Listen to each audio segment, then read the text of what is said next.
Ariary tokolasy tokovavy tafaraka indray isika amin'ny fandarana miara-manonja MBS Radio Mada amin'izao talata fito jona 2024 zao manantitra ny arabo mpampirarintso ho antsika mianakavy na ianao eto Madagasikara na ianao any ampitan'ny ranomasina isaorany ihany koa lainahary satria izy no ahafahantsika miserasera amin'ity fandarana ity izay ahafahanao zany manaraka ny miara-manonja MBS Radio Mada amin'ny alalan'ny Radio Mada, ny MBS Radio, ny fahitalavitra MBS, eo ihany koa ny YouTube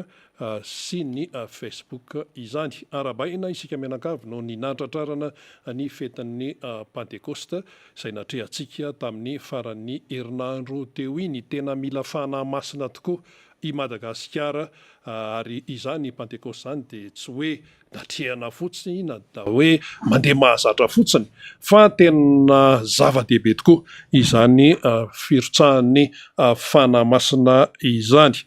Ankoatran'ny izay dia manantitra ny fialantsiny ny solombavam-bahoaka voafita tamin'ny alalan'ny Tiako Madagasikara tetsy amin'ny boribory tamin'ny fahaefatra ny député colonel Rambo zany satria rehefa talata tahak'izao dia tokony izy no misehatra eto saingy noho ny tsy fahasalamany dia tsy afaka miaraka amintsika izy mirary fahasalamana feno ho an'ny député colonel Rambo isika mianakavy ny tsy fahasalamana moa dia mpahazo ny zanak'olombelona ka dia iraritsika ny iverenan'ny fahasalamany somatsara ho an'izany député colonel Rambo izany. Ankoatran'ny izay ihany koa dia eto ny namako faniry Razafy Manantany isy ihany koa ny vahiny rehefa avy eo vahiny avy lavitra efa teto ihany izy tantsaha fa iverina fandrony satria tena manan-kambara tokoa amin'ny fiainam-pirenena indrindra ny amin'ny foto-kevin-dehibe izay noentin'ny président Marc Ravalomanana tamin'ny fanehoan-kevitra sy fanambarana nataon'ny président Marc Ravalomanana farany teo manana ny ambarany sy ny fomba fijeriny momba niny ny tantsaha any ambany ravikazo rehetra any solotenany zareo no hiakatra eto namana iada ihany koa moa dia hiakatra eo ihany koa amin'ny fotoana izay anjarany. Izay no ela tombolasy tombovavy fa hiditra amin'ny tena votoatiny antsika miaraba ny faniry Razafy Manantany Ndawary.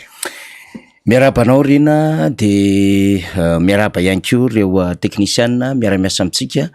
ny MBS sy ny Radio Mada indrindra ireo namana izay ety anivon'ny Foibe izay manao ny ainy tsy ho zavatra amin'ny fampitana ny sary sy ny feo antsika isa tokantrano tsaraikaraika avy ihany zany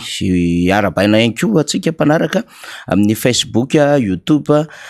mazava ho azy radio sy tele moa zany efa mandray manerana ny faritra rehetra Rina betsaka ny akony moa voaray antsika zany ary itsika dia nanana ny fomba hitantanantsika ny miara-manonja ity ary izay fomba nitantanantsika izay satria itsika name andraikitra zany name anjara fitenenana ho an'ireo olom-pirenena fikambanana antoko politika samy hafa dia betsaka izy ireo zany no isesy amin'izay fanehoan-kevitra izay efa nijoroantsika izay fampandraisana andraikitra izay ary ho ataontsika fomba fiasa akoatran'ireo solombavam-bahoaka sy ny fanadidina izay entontsika atao anatin'ny fandarana miara-manonja MBS Radio Mada izany. Ny any faritra rehetra any dia tolorana ny arahaba satria mandray isika zany fa ny iny faritry Sava iny dia somary mbola misy fandaminana ara-teknika moa zany dia napita ny teny fialantsiny izy ireo zany. Ny akoatr'izay dia amin'ny akabeany dia mandray ity fandaharantsika ity avokoa ary azona akony marobe avy amintsika izany. Ireo namana hanaovako kokoa kely fotsiny Rina angamba fa iveriko fa tsisy fahadisoana ity tamin'ny sabotsy teo niaraka nanana fionana tamin'ireo namana niara-nianatra fahiny zany dia efa samy zarazarainy ny adidy amanandraikitra dia mba nisy fionana kely makafy miara-manonja daholo ny akamaroany ireo promotion niaraka tamin'ny tena dia hanaovana kokoa antsika izay niara-nianatra zany tafahoana tamin'ny sabotsy iny misy fampivondronana kely tsotsotra natao sabotsy hariva dia hanaovana niara aby zava-dehibe zany rehetrarehetra zany fa zay ngamba ny amin'iny fa ny vaovao ngamba taorinany zomany alantsika teto de ny fameloma maso ny antokotiko Madagasikara na ny redynamisation zany ny antokotiko Madagasikara tetsy amin'ny boribory tany faro zay notarian'ny solombamboaka Randrenarysy Stanislas na Rastany fahombiazana tanteraka mihitsiny satria dia tonga maro reo pitarika isaky ny fokotany no natsona tam'izay de tonga marobe mihitsy ary nanatevina izany koa ny avy amin'ny tanora sy ny vehivavy tiako Madagasikara ao anatin'izany boribory tany faharoa zany de teny Ambohipo no nanatanterahana azy tonga teny ny Filomarka Ravalomanina nitarika ny délégation niaraka amin'ny birao politika sy ny reo solombavamboaka avy amin'ny antoko tiako Madagasikara zay samy nandray anjara fitenenana avokoa zany zay tonga teny antoerana tamin'io sabotsy io entina ilazana fa tsy mipetraka ny antoko ary mandeha miaina tsaka ny sandavany ary reo solombavamboaka ihany koa dia manao ny asany izay mitodika makeny anivon'ireo vahoaka ary mikarakara ihany koa ny fikambanana ny antoko mikarakara ihany koa zay manabe vony mpikambana zany amin'ny fizaram-baovao zany sy fanomezana toromarika iny toromarika moa zany de miainga avy amin'ny Filomarka Ravalomanana de efa nentin'ny mpanao gazety nitatitra tamin'ny sabotsy teo everina fa mbola hezahantsika ihany ny hitondrana nireo vaovao samihafa mahakasika izany fa de fahombiazana hoy isika arabaina ny député Rastany sy ny ekipany Distim miara-dalana aminy ao amin'ny boribory tany faharoa rehetra mihitsy na vity ny hetsika goavana iny de manolotra ny kokoa atsika rehetra tena eto zao de beditsika indray adinao tarisy ny sisa fa aloha tonga de ataoko kokoa kapeny faobe zany ho atsika zay niona tamin'ny sabotsy iny teny Ambohipo akoatran'izay manao toy vakana ny fanambarana fanohanana ny antso zay nataon'ny Filomarka Ravalomanana ovakitsika eo rehefa aveo satria ny RMD mahajanga nanao ny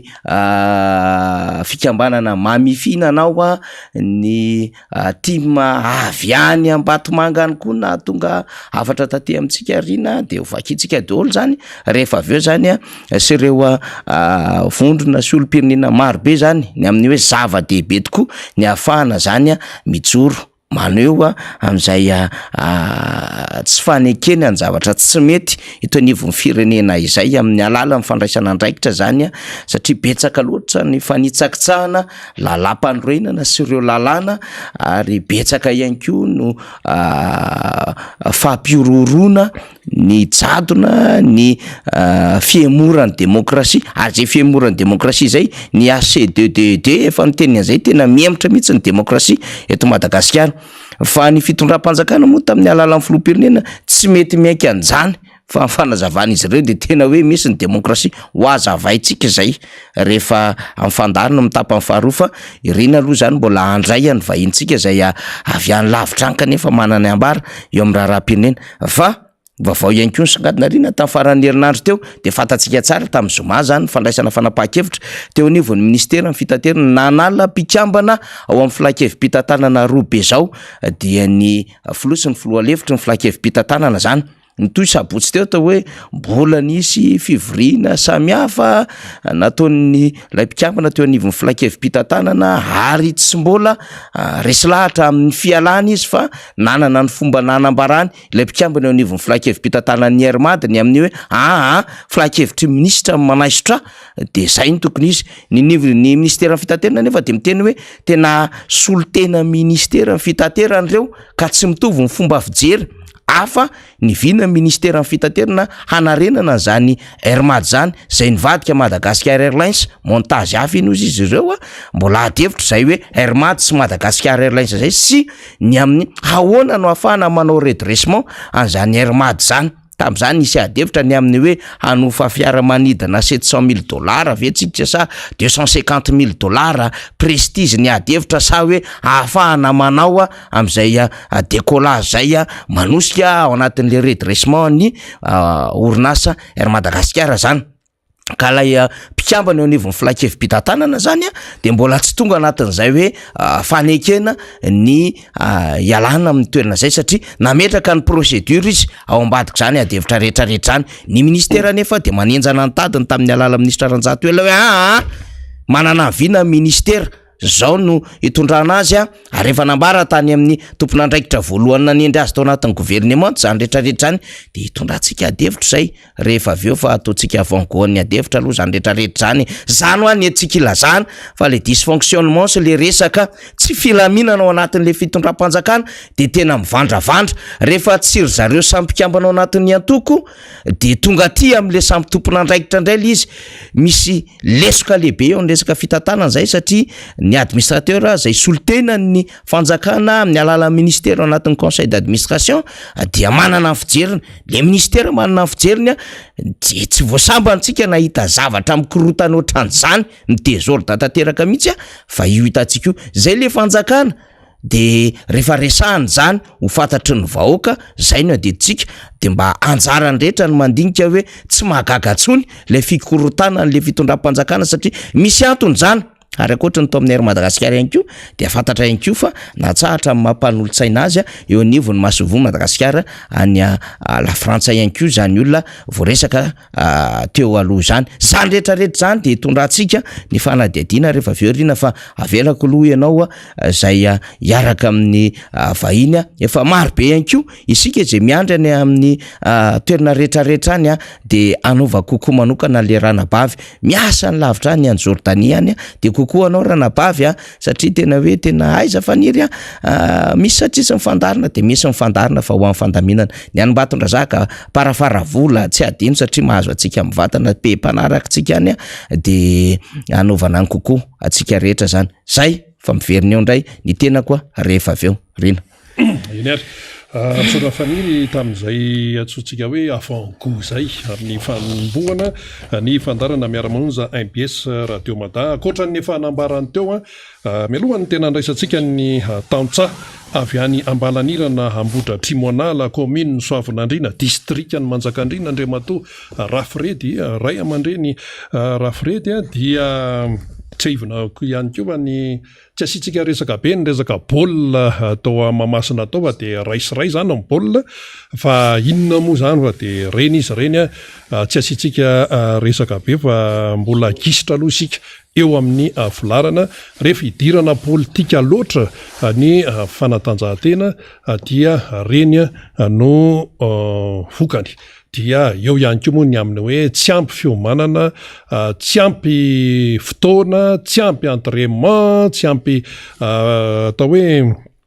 kipitsopitsony isan-karazany ary tataratra ihany koa tamin'ireny résultat na baolina teo mamasiny reny ny taratry ny tsy filaminana eo amin'ny fitantanana izany tsy tsika resabe ny momban'iny fa dia samy misaintsaina ny rehetra mbola misy lalao hafa moa zany ataon'ny Barea ny Madagasikara eo na amin'ny Centrafrika dia hita eo indray ny toyany izany fa dia hoarahantsika eo koatran'izay ihany koa ny Covid tompoko dia mandady indray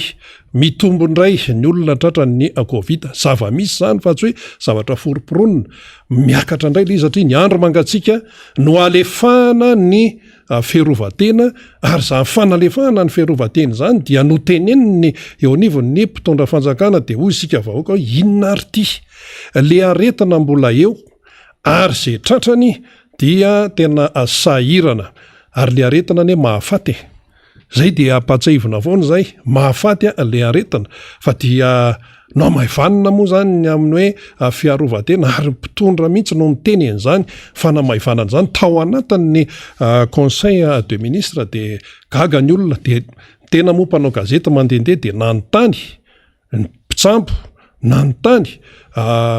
olona eny anivon'ny fiarahamonina eny ahoana ny fandraisanareo an'izany hoe amaivanina ny fiarovatena izany zany de hozy ny olona reny fanambarany reny fa ny tsirairay ny tompon'andraikitra amin'ny tenany ka zao zany zao raha ny tarehimarika dia mitombo indray ny tratran'ny Covid eto Madagasikara tarehimarika moa iny tarehimarika fa iny mbola misy fanontaniana be dia be hoe tena izay ve izy ahoana ny any midezaka lavitra be rehetrarehetra any tena fantatra ve ny tarehimarika any no fa raha ny hita aloha zany zao de miakatra indray ny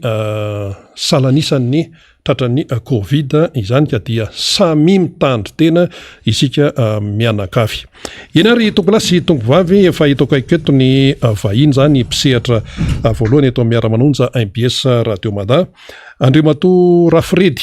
mirabanao efa teto anao ndray andro zay ary ny tenako mihitsy no nandray anao teto dia avolavitra ianao satria azo any amin'ny hoe Ambalanirana, Ambotra Trimoanala, commune Soavinandriana, districtny Manjakandriana. Zany hoe any amin'ny tena farany tendrony amin'ny district Manjakandriana misy anao raha ny resadresaka amin'ny fanaovantsika mianaka minitra vitsy ny alohan'ny idirana teto amin'ny studio dia tamin'ny tany amin'ny telo maraina tany no fo dia tamin'ny 4 maraina no nyainga dia mba atonga ara-potoana taty amin'ny MBS. Miarabanao ara aloha nanaona ny lalana. Miarabany Ramsirina de miaraba ihany koa ny mpiasa rehetra ny MBS de misaotra nareo nandray ahy. Ny lalana aloha de raha vao lasaka ny orana de sahirana zay efa niteneniko teto fa enina na taxi brosy ara manahiranay satria amin'ny 4 no mialany de tsy maintsy mitotototo mamonjy ny taxi brosy io raha ty amonjy zavatra aingana ty Antananarivo. Raha voatarana zay de de efa tsisy rapitsondray. De na mandeha tongotra eo amin'ny 12 km na 13 eo zay vao tonga any atokoana na ny Akazidanda mandray tomobile. Mampatsiaro any dada aloha zay ny lalana satria tamin'io de tena nisy tomobile vezivezina amin'ny atoandro na niadana ny vahoaka. Zao raha voatarany amin'ny 4 maraina de rapitsondray. Tsy adino koa nefa ny miaraban'ireo mpiatroka timo ao anatin'ny district Manjakandriana.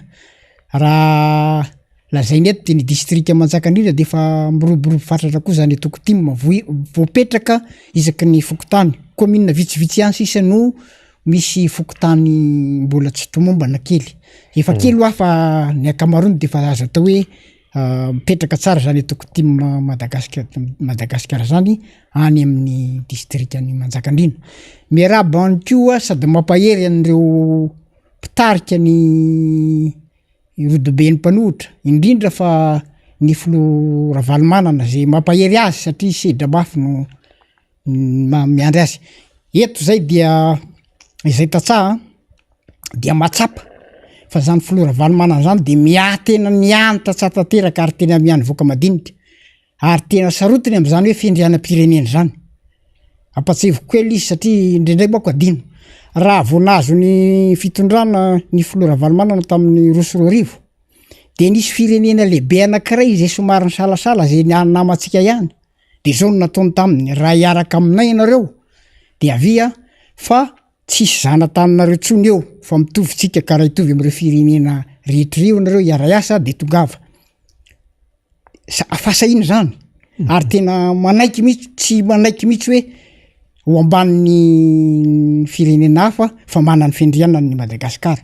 Mbola nisy koa fasahirana anara-baritra eto amin'ny firenena. I filo Ravalomanana miteny hoe tonga amin'ny porony vary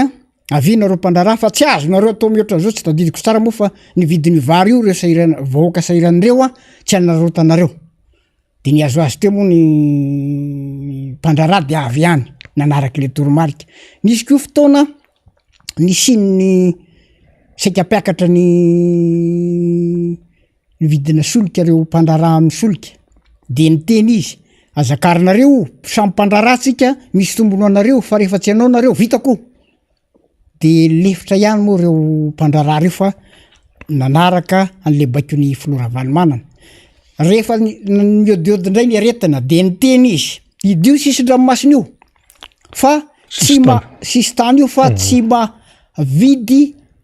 ran'olona ray akory sika raha misy tratrany eo de miazo azy teo moa fanjakana kanjo nanaraka azy na ihany farany zao dia niantso izy ny sininy fitoeran-doham-pirenena zay efa ny Europeana moa nanamafy zany de niantso izy de nitatsaha koa de mila ny tanteraka ary tena manohona niantso ny filo Ravalomanana satria ny antony any amin'ny tatsaha misy ny tena fahasahiranana am'izao. Any amin'ny tatsaha misy ny tena fanarotam-pahefana fangalarana vato tsy fatapatatra tso zay fomba nazahoana azy fanambakana vahoaka famitahana mba azahoana fahefana zavatra mazava be fa reo mpitondra ankehitriny misy eto reo a natany amin'ny tetezamita zao de efa fantatra tsara mihitsy zareo reo fa zany maka fahefana zany na ankery na amin'ny fitapitaka na amin'ny laingalainga na amin'ny alatra de hainy zany fa ny mitondra mampandroso an'ity firenena aty totrany tsy hainy a ka ijery zay hoe iteny zay hoe alohan'ny itenenan'le paikadiny amin'le fikonan-doam-pirenena de iteny ny hevitra izay amin'le fikonan-doam-pirenena izay a dia hoy zahay hoe tsy ny lalam-pifidianana ihany angamba no asiana fantsiana fa reo rantsa mangaika ny CNI reo mpikarakara reo ACC reo fingan'ny lisy mpifidianana de zava-keto ny fiaingany miainga lisy fifidianana zany amin'ny fokotany de miakatra kely de midina indray de ny farany a le avy any amin'ny CNI ny farany tsy afaka manitsy le président pokotany ao zany nefa maty ao nefa ny findrateurana ao koa tsy fantafantam-piviana satria ny antony misy olona ao tany aminareo zao nahitana an'izany tsy manana za moa tety faritra be da be misy olona ao a tsy manana kara-pifidianana nefa voasoratra ao misy olona ao a tsy voasoratra ao nefa manana kara-pifidianana zany rehetra zany de magagadolo hoe ahoana olona efa maty mbola sorata misy a zavatra hitako ty a misy a le asa zay filazany reny le CNI amin'ny commune reny ny teto faritra be da be ao a de nijereko dolo le fomba nangalara rehetra asa inona filazan'izy reny fa ireny no manindry ny délégué-na candidat ray de fantatra zany fa ny vady ny zana ny fianakaviana no miteteny commune io manao candidat-na manao délégué-na candidat ray hita zany hoe tena tsy milamina ahoana daholo ny andaminana ny zany rehetrarehetra zany ny fahantrana ty de fa tsy haitsony tena tafalatsaka lalina le firenena ahoana ny fomba ietrehantsika an'izany sy ahafahana mametraka mazava ny sorodalana ialana amin'ity fahantrano ty raha aminay tsotra be ny adinay ze olona ze na mpitondra na tarika ze zavatra rehetra ny tarika ny tondra n'ity firenena ty mo am'izao fahantrano zao de tokony tsy ho averina eo tsony ary raha misy olona mbola milaza fa merci président faly izy am'izao fahatram-bahoaka zao satria tsisy ny apiditra an'izao fahatram-bahoaka zao a raha tsy ny ireo mpitondra ireo sy ny tetezamita lavarenina tony ka iresaka indray tsika le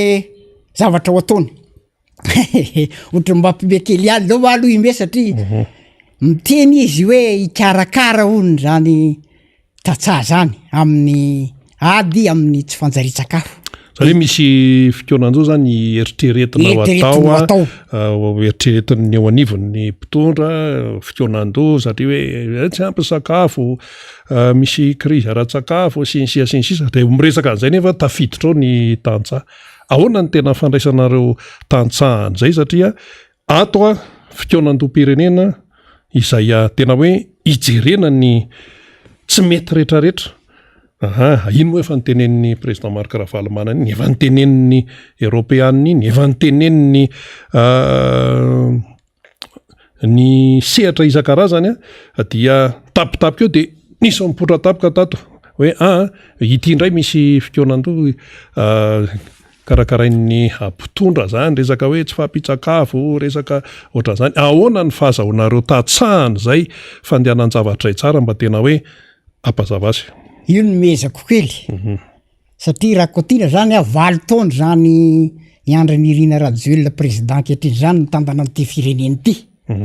fa raha fitambarana zany 20 taona tsy nisy fitsojovana ny tatsà fa ny tatsà de ohatra ny akokely ny tsipaza mazaka ka ny zaka ny tsiranena na tsy fandripalemana na zay zavatra rehetra tombontsorehetra azo tamin'ny fitondrana teo aloha PSDR nitondrano ny lalana de tsisy nijery ka vetivety io ilaza fa hanao an'izany ray monsieur le président ny tatsany ka tsy azonao bakany antsony fa tatray tsara io fa politika anao amin'ny tananay hoe tambatambazany reto angy 19 zany tara loatra zany nenay zao ny rehetra de ny hoe ny anatsara ny fifidianana aloha satria nandritra an'izay nao fa tsy nieritreritra an'izany anenao fa rehefa mitaky ny olona aveo hoe anao fikonan-do anatsara ny ny lisy mpifidianana ny lalahy-mpifidianana ny pitsony rehetra momba ny fifidianana mba tsisy alatra tsony mba tsisy alatra tsony de zavatra ava no avalinao manahirana any miresaka ho any mahatonga anay me de zao tsy hainao koa reny le tatsaha milaza ianao fa rotaona ny vary vao miakatra dray any amoary vai tompoko na inefatra miakatra raha ny vokatra telo volana ny vary de miakatra de inefatra izy zany mba vita intelo ny sasany lazainao rotaona vao misy vokatra miakatra zavatra tsy hainao mihitsy zany lizy faro omby vositra no akana taranaka ohatrany aza mampime fa rehefa tsy hay de aleo mahay azy tsotrany amin'ny teniko aza mpijaliana ny gasy fa rehefa tsy hay aleo amin'ny mahay azy aleo karakarainy atao zay mahatsara nyo fifidianana io zao lazaiko eto apahabe maso horetany ren-danitra raha filo lany apetraka na hoe ampandresen'ny seni sy ny ACC no mipetraka eo fa tsy nofidimy vahoaka de tsisy fitoniana politika mihitsy eto Madagasikara mandra-pialana eo ary raha tafakatra no ny ara-dalàna no ny tsy ara-dalàna na nangala-bato no nazahoany seza eo de voalohany aloha de tsy voafehny anara-dalàna mihitsy ny gouvernementany na ny mbilatsaka amin'ny atokony na zay olona nitendreny de tsisy anara-dalàna zany zao eto proof zany am'ireo mpitandro ny filaminana zay de mahita hoe ohatra mpitandro ny finanana zareo le mpitandro ny finanana fa tsy mpitandro ny filaminana satria le korotana beria le tsy filaminana ry ambany vohitra na tapy-tanàna misy nefa nraikitra indray ny hoe mibata olona tsy mibata olona ry efa tsy resana tsony nefa le filoham-pirenena teo aloha ny azakazana sakanana tsy sakanana ry zany hoe lasa mpanohitra ny mpanohitra zany ny mpitandro ny filaminana eto Madagasikara ohatrany mampime zany fomba fahitany tatsahan'le raharam-pirenena mihitsy zany tena fahitako azy zany ary zao tindra mahagaga koa de le fitondram-panjakana manenjika zany hoe marina moa zany de manaraka ny ataon'ny mpanohitra ary ny tena mahavarira de rehefa mpanohitra milaza ny marina rehefa olona zany milaza marina de lazainy mpanohitra fa le mpandainga ave no asanareo manao azy fa de zay aloha zany hoe amin'ny matatsahanay de zay fomba fijerina azy zay eritreretiny zay tatsaha hoe tatsaha de azonao ambakaina tsony na azo arebireby tsony fa nanomboka nandritra zay fotoana na nongananao nareo fanjakana zay de efa nanomboka nijery zay efa niteneniko teo ny antony tsy alahana amin'ny filora valimanana fa am zany fitiava-tanindrazana ny fitiava-tanindrazana re vahoaka reo no karakarainy ary ny tatsaha reo ny mampalelo de le tatsaha maro anisa zay anaovan'ny mpitondra mpitondra reo alaala-batsy fitapitaka efa nitarisaiko tito ny fomba nangalarana vatsy sy ny fomba rehetrarehetra nanaovana napetraka azy teo amin'ny toerana tany amin'ny tatsaha io nefany ireo nireny tsy rarahina may volodamby izy de hoe akaikikaiky ny fifidianana de hoe tiano zao ndray no atao zao ndray no atao tsy manana programa matipaika nareo hitondrana n'ity firenena ity ka raha tena tia tanindrazana nareo raha tena tia tanindrazana isin'ny tena fampandrosoana de mba tokony haiko hoe tsy vitanay rery tya tsy hainay tya fa aleo aka ny hevitry ny vahoaka malagasy rehetra fa raha tsy zany tsy tafavoaketitsika zavatra fantatra zany tsapanaina zany hoe seza ny mamay anareo ny tolona zay nataonareo ilaza ny tolona nisy teto Madagasikara raha ny tolona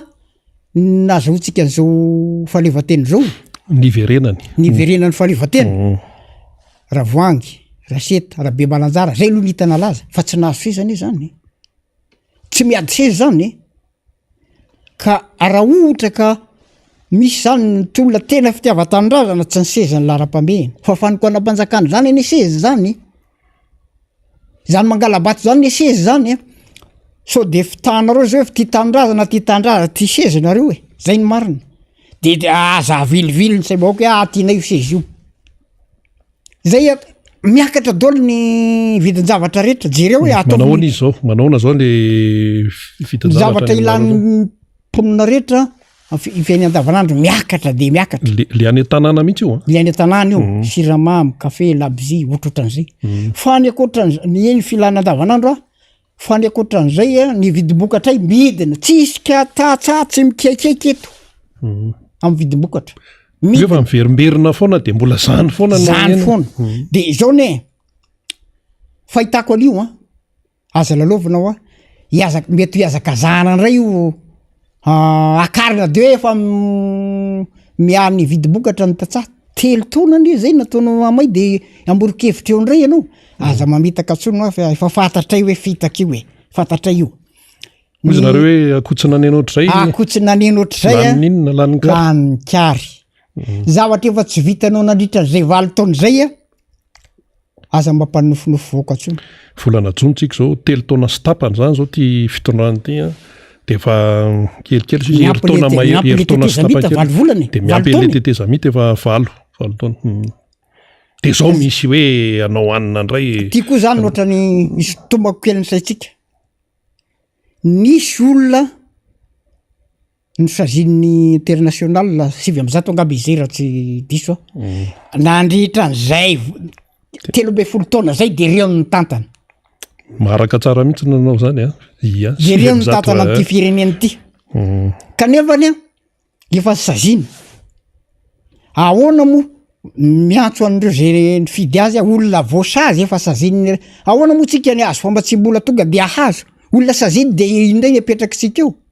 eny misy moa zabe da ranomarina moa zany nandreny alabato reny tsy laniny vahoaka izy fa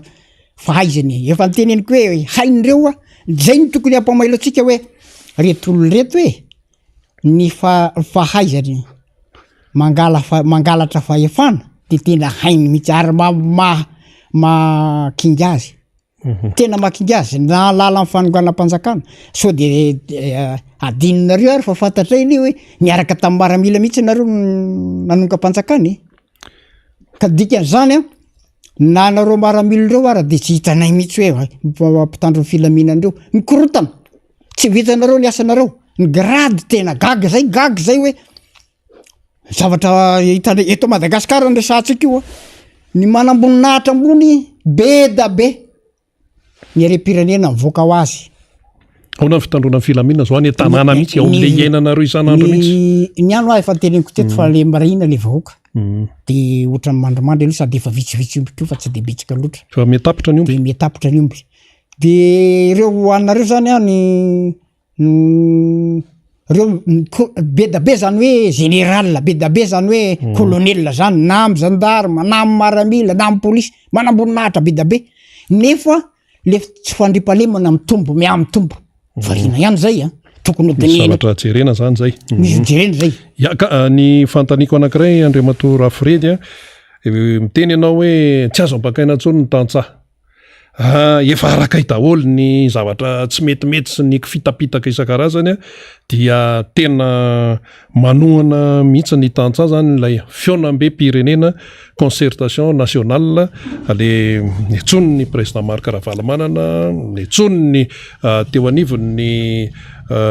vondrona iraisam-pirenena nisan'izany ohatra ny européenne eo ihany koa ny fiarahamonim-pirenena sy ny sisa fa eo anatrehan'izay ihany koa ahoana ny tena hoe fandraisana ndraikitry ny tantsaha isan'andro amin'izay amin'le hoe tena mba tonga ny zany mba ifameno tsara so hoe variana fotsiny ny tantsaha zany mijery hoe misy fianam-be-pirenena hoany ny antso ny président Ravalomanana miantso ny raisam-pirenena ny européenne fa etsy andaniny so de hoe variana amin'izay fotsiny fa le andraikitra mihitsy ohatra hoe ny tena fanentanany any ao an-tokantrano ny anarana any amin'ny fokotany ny pitsipitsony zavatra rehetrarehetrarehetra zay hoe andraikitry ny amin'ny maha-olo-pirenena mba tsy hoe hianona fotsiny zany hoe hiandry fotsiny n'le izy ary nareo ihany koa amin'ilay efitra zay hoentina amin'le izy manahoana ny fiatrehana an'izay le hoe misy andraikitry ny tsirairay ihany koa le izy zay zany de zay tantsaha misy namako moa fa tongo io izy de mbola resadresaka izy fa ny anay tantsaha de tsotra be ny anay ny lala-pifidianana aloha lahara-pamehana reo senireo tokony tsoreo tokony asa tsy fantatro zay fombanaovana azy fa tsy mavita ny asany zay tsy mavita ny asa zany de ajanona osoloana satria mandany volam-panjakana fotsiny zany komity ny fampiavana pirenena zany a firitaona ny viny teo de mbola eo ihany eo ny lahantsika an'ireo ne zay ny mitady vokatra ny lahantsika an'ireo a isin'le fitoniana ara-politika eto Madagasikara nefa atram'izao firitaona vola ohatrina laniny tsisy ya mazava iny fa le hoe le andraikitry ny olo-pirenena ny andraikitry ny ao an-tokantrano mba manara-maso ny anarana any amin'ny fokotany sy ny siasinzisa fa tsy hoe manaraka anjambany zany fa tena hoe le fandraisana andraikitra manahoana ny any an-tanàna rehetrarehetra efa teny teto zay hoa araky efa niteto faritra betsaka de manana namana be da be any amin'ny faritrany ary raha manjakandrina zany resahana de saika mpivary mandeha ny betsaka ary tsisy distrika tsisy hoe mpivary mandeha manjakandrina reny olona reny a no fitaovanay tatsaha satria tatsaha namanay reny reny a no asainay mandresy lahatra hoe jereo ny efa niteneniko teto hoe jereo lisy mpifidianana jereo ny anareo jereo ny namanareo jereo zay tsisy izay indrindra fa ao zany io de le ny anjaranay amin'ny fikeonadoam-pirenena de misy tsy zarery moa zany tatsaha nanaiky aty satria matoa zay na niakatra aty de nanaiky tsara le fiatson'ny filoravalomana ary tena manohana tanteraka an'io de misy mbola hiditra tso avy any amin'ny faritany hafa diresaka distrika hafa diresaka izy hoe manahoana ny fanentanana any fa tena manao zay fantatra amin'ny fanentanana indrindra moa zany hoe za moa présidana comité ao amin'ny commune misy anay de mbo hiantso fivoriana kely a de hiteny mihitsy hoe enareo any a ataovy nisy mpifidianana io azanaovana fanaraha-maso tena metsipria mihitsy fa zao manko hoe tsy lisy mpifidianana ihany fefa niteneniko teto nefa misy bulletin hafahafa ny amadika any raha maso manodidina le fifidianana raha maso arak'izay tratra mihitsy zay tontolo mpifidianana miaingany amin'ny fototra fa ty zany mahavariana kely am'le vita ny fifidianana katona bro amin'ny enina reo olona reo andeha lavitra tsy maintsy mandeha mody misakafo de eo zany le bulletin satria le délégué zany le délégué ny mpananana io de atreo ihany a ny ahitan'le délégué le any tonga ary amin'ny CNI tonga ary amin'ny district izy a miova satria zany de le délégué ny atreo ihany ny vitany ahoana ny anaraha maso an'iny atrany any amin'ny fionam-be-pirenena daholo zany dini ijerena an'izay zay zany hoe zay na tsy ratrikeo raha de manolo satria any ambany vohitra no tena misy zavatra tsy mety atolotra ko hoe ny fifidianana ny filoper efa niteneniko teto hoe ny candidat-mpanjakana ny ohatrany hoe raha azakazaka ny atao de setetika ny eleny fandretra lavadavaka bozabozaka fandrifandritra ka tiako tenenina mba atao mitovy ny vola oenti miainga araha maso mihitsy le candidat zay ilatsaka ny mpitondra raha mety le mpitondra miala lobe satria manana fotoana izy hibaikony an'ireo an'ireo raha arataratara vao miala faharoa ny ACC aminay zany a tokony hoe misy fanadinana atao de zay lany ao tsy mipitondra manendry fa raha mpitondra manendry tsy isy raha zareo a eny ary maraparantsika satria mbola misy namana anankiray ko avolavitra ihany ko tonga ao avy any commune Ambohitromby Akazobe nareo zany avy any Manjakandrima de ho avy koa ny avy any Akazobe inona ary ny entinao amafisana eto ampamaranana Andriamato Rafiredy amin'ny mahatatsahanao indrindra amin'ity antso nataony président Marc Ravalomanana amin'ny naovana fionam-be pirenena ity anao sehatra ary miantso ny zay hery velona rehetra eto amin'ny firenena anona ny antso ny ray aman-dreny efa niteneniko teo fa zany ray aman-dreny zany tena na izy teo amin'ny fitondrana na izy ty avela amin'ny fitondrana de tsy mitapaka ny vahoaka malagasy de tokony tsika hoe rehefa fantatsika izy mbo miatsika de tokony anona ny antso ntsika fa tsisy an'olo bato mafana ny zanany ary ny ray aman-dreny de tsy afoy zanaka fa itsika ny mety mafoy azy ka ozy amintsika hoe andao hoe anaraka zay toromarika omeny mba ilahntsika am'izao fatran'izao satria ny raha dinitsika eny lefa niarikarenatsika niakatra be tamin'ny filora valomanana vo niala ty zo nidina zao tsika isaringy bordambo zay tokony andinitsika hoe rehefa bozy mbo miantso manan-kevitra tsara izy ampandrosoana ny titanany ty manan-kevitra izy hoentina andravana zao problème lava zao fa naveriko mbola veriko any de mandeha ty raha vo filotsy ara-dalàna mipetraka eo de tsy mahafeny olona anara-dalàna mihitsy eny ary afatra ho an'ny any tanàna afatra ho an'ny mpitolona ao anatin'ny distrika Manjakandriana nahazo toromarika isika tamin'ny filora valomanana efa mety rovolana zay de ho tanterahantsika toromarika io ataotsika atsakasadavana ary tsy adinitsika le anentanana an'ireo namana sy sakaiza rehetra mba amboka tanteraka am'izany hoe fitoenan-do fitoenan-do pireneny zany satria zany no any afahana manafaka nyty fireneny ty bedabe na fahantrana na jadona na tsaikosaiko na demokrasia anarahantsika eo ihany no afahantsika fa tsy vitan'ny mpitondra riry zany ary tsy ho vitany mihitsy tena za miteny fa tsy hainy mihitsy zany matoy izy hoe zavatra hafa nytenena ny vondrany Europeanina efa miteny de nyanza zavatra hafa ndray no teteny dika zany fa ny filora valomanana de tokony anaraka azy sika eno zay torohevitra ataony eo atana tanteraka tsakasandavana zay tapaka amin'io fitoenan-do pireneny io eny ary isorana Andriamatoa Rafiredy zay ny vahiny teto amin'ny miara-manonja MBS Radio Mata nitondra ny fanehoan-kevitra amma tantsa azy any ambanivohitra miainana zany hoe tontolo ambanivohitra ny 700 malagasy de tenenina foana hoe tantsa kanefa izy ireo no mahatsiaro hoe tena anjorom-bala amin'ny resaka fampandrosoana izany tsy mbola misy firenena tompoko afaka milaza hoe mandroso na Etats-Unis io na i Russie io na iza ka tsy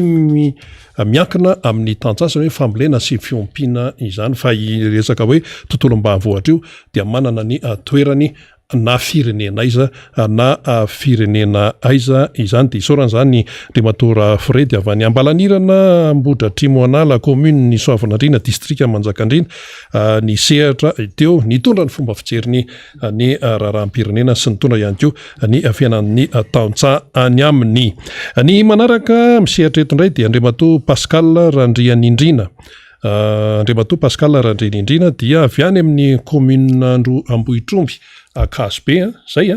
dia olotsotra izy ary manana ambara ihany koa amin'ny fiainam-pirenena amin'izao fotoana izao miarabanao ary de faly miaraba ny teknisianina indrindra ihany koa ianao Andriamatoa Rina Rabe Mananjara amin'izao fiarahantsika mitafatafa izao tsy adino ihany koa ny miaraba an'ireo vahoaka malagasy zay manaraka an'izao fandarana izao amin'izao ora izao eo ihany koa ireo vahoaka n'Ambohitromby sy ny commune n'Ambohitromby sy ny manodidina kopakopa-tanana ho anareo rehetra ono aiza ho aiza zara no misy an'ilay hoe commune n'Ambohitromby any amin'ny distrika an'Akazobe entako ny commune n'Ambohitromby dia 10 kilometra mialoha ny dirana ny distrika an'Akazobe zany hoe manaraka ny RN4 zay ny commune ny misy an'io Ambohitromby io any amin'ny point kilometrika 80 ihany izy io raha tsy diso ny fitadidiako eny ka hiditra verantsika amin'ny votoatin-resaka Andriamatoa Pascal Randrianindrina amin'ny maha-olotsotra anao raha vao miresaka zany hoe Ambohitromby Akazobe sy ny sisa zany dia tontolo ambanivohitra ihany koa no mbi ao an-tsaina aloha na dia hoe andalovana lalam-pirenena ary le toerana manahoana ny tontolo ambanivohitra fiainan'ny tantsaha fiainan'ny tantsaha-mora hoe mety misy mampiavaka amin'ny anareo ihany raha oharina amin'isy hafa ny tantsaha-moa na hoe mambanivohitra azy dia saika hoe mifototra amina fambolena sy fiompiana ny tantsaha ao amin'ny commune n'Ambohitromby zay saika hoe distrika an'Akazobe Ray manontolo dia saika atao hoe mifototra amin'izay sehatra ny fambolena sy fiompiana zay fa eo amin'ny resaka fambolena indrindra ny zavatra mampalahelo amin'izao fotoana dia tsy mifandanja amin'ny vidim-piainana ny vidim-bokatra satria miakatra tokoa amin'izao fotoana izao ny vokatry ny tantsaha kanefany tonga ireo mpanangom-bokatra mpanambola zany zay tonga manangona ny vokatry ny tantsaha zay atao hoe amin'ny vidiny ambany ny vokatra miakatra moa amin'izao ny resaka vary ny vary zao dia atao hoe vidin'ny tantsaha vidin'ny mpanangom-bokatra mora ny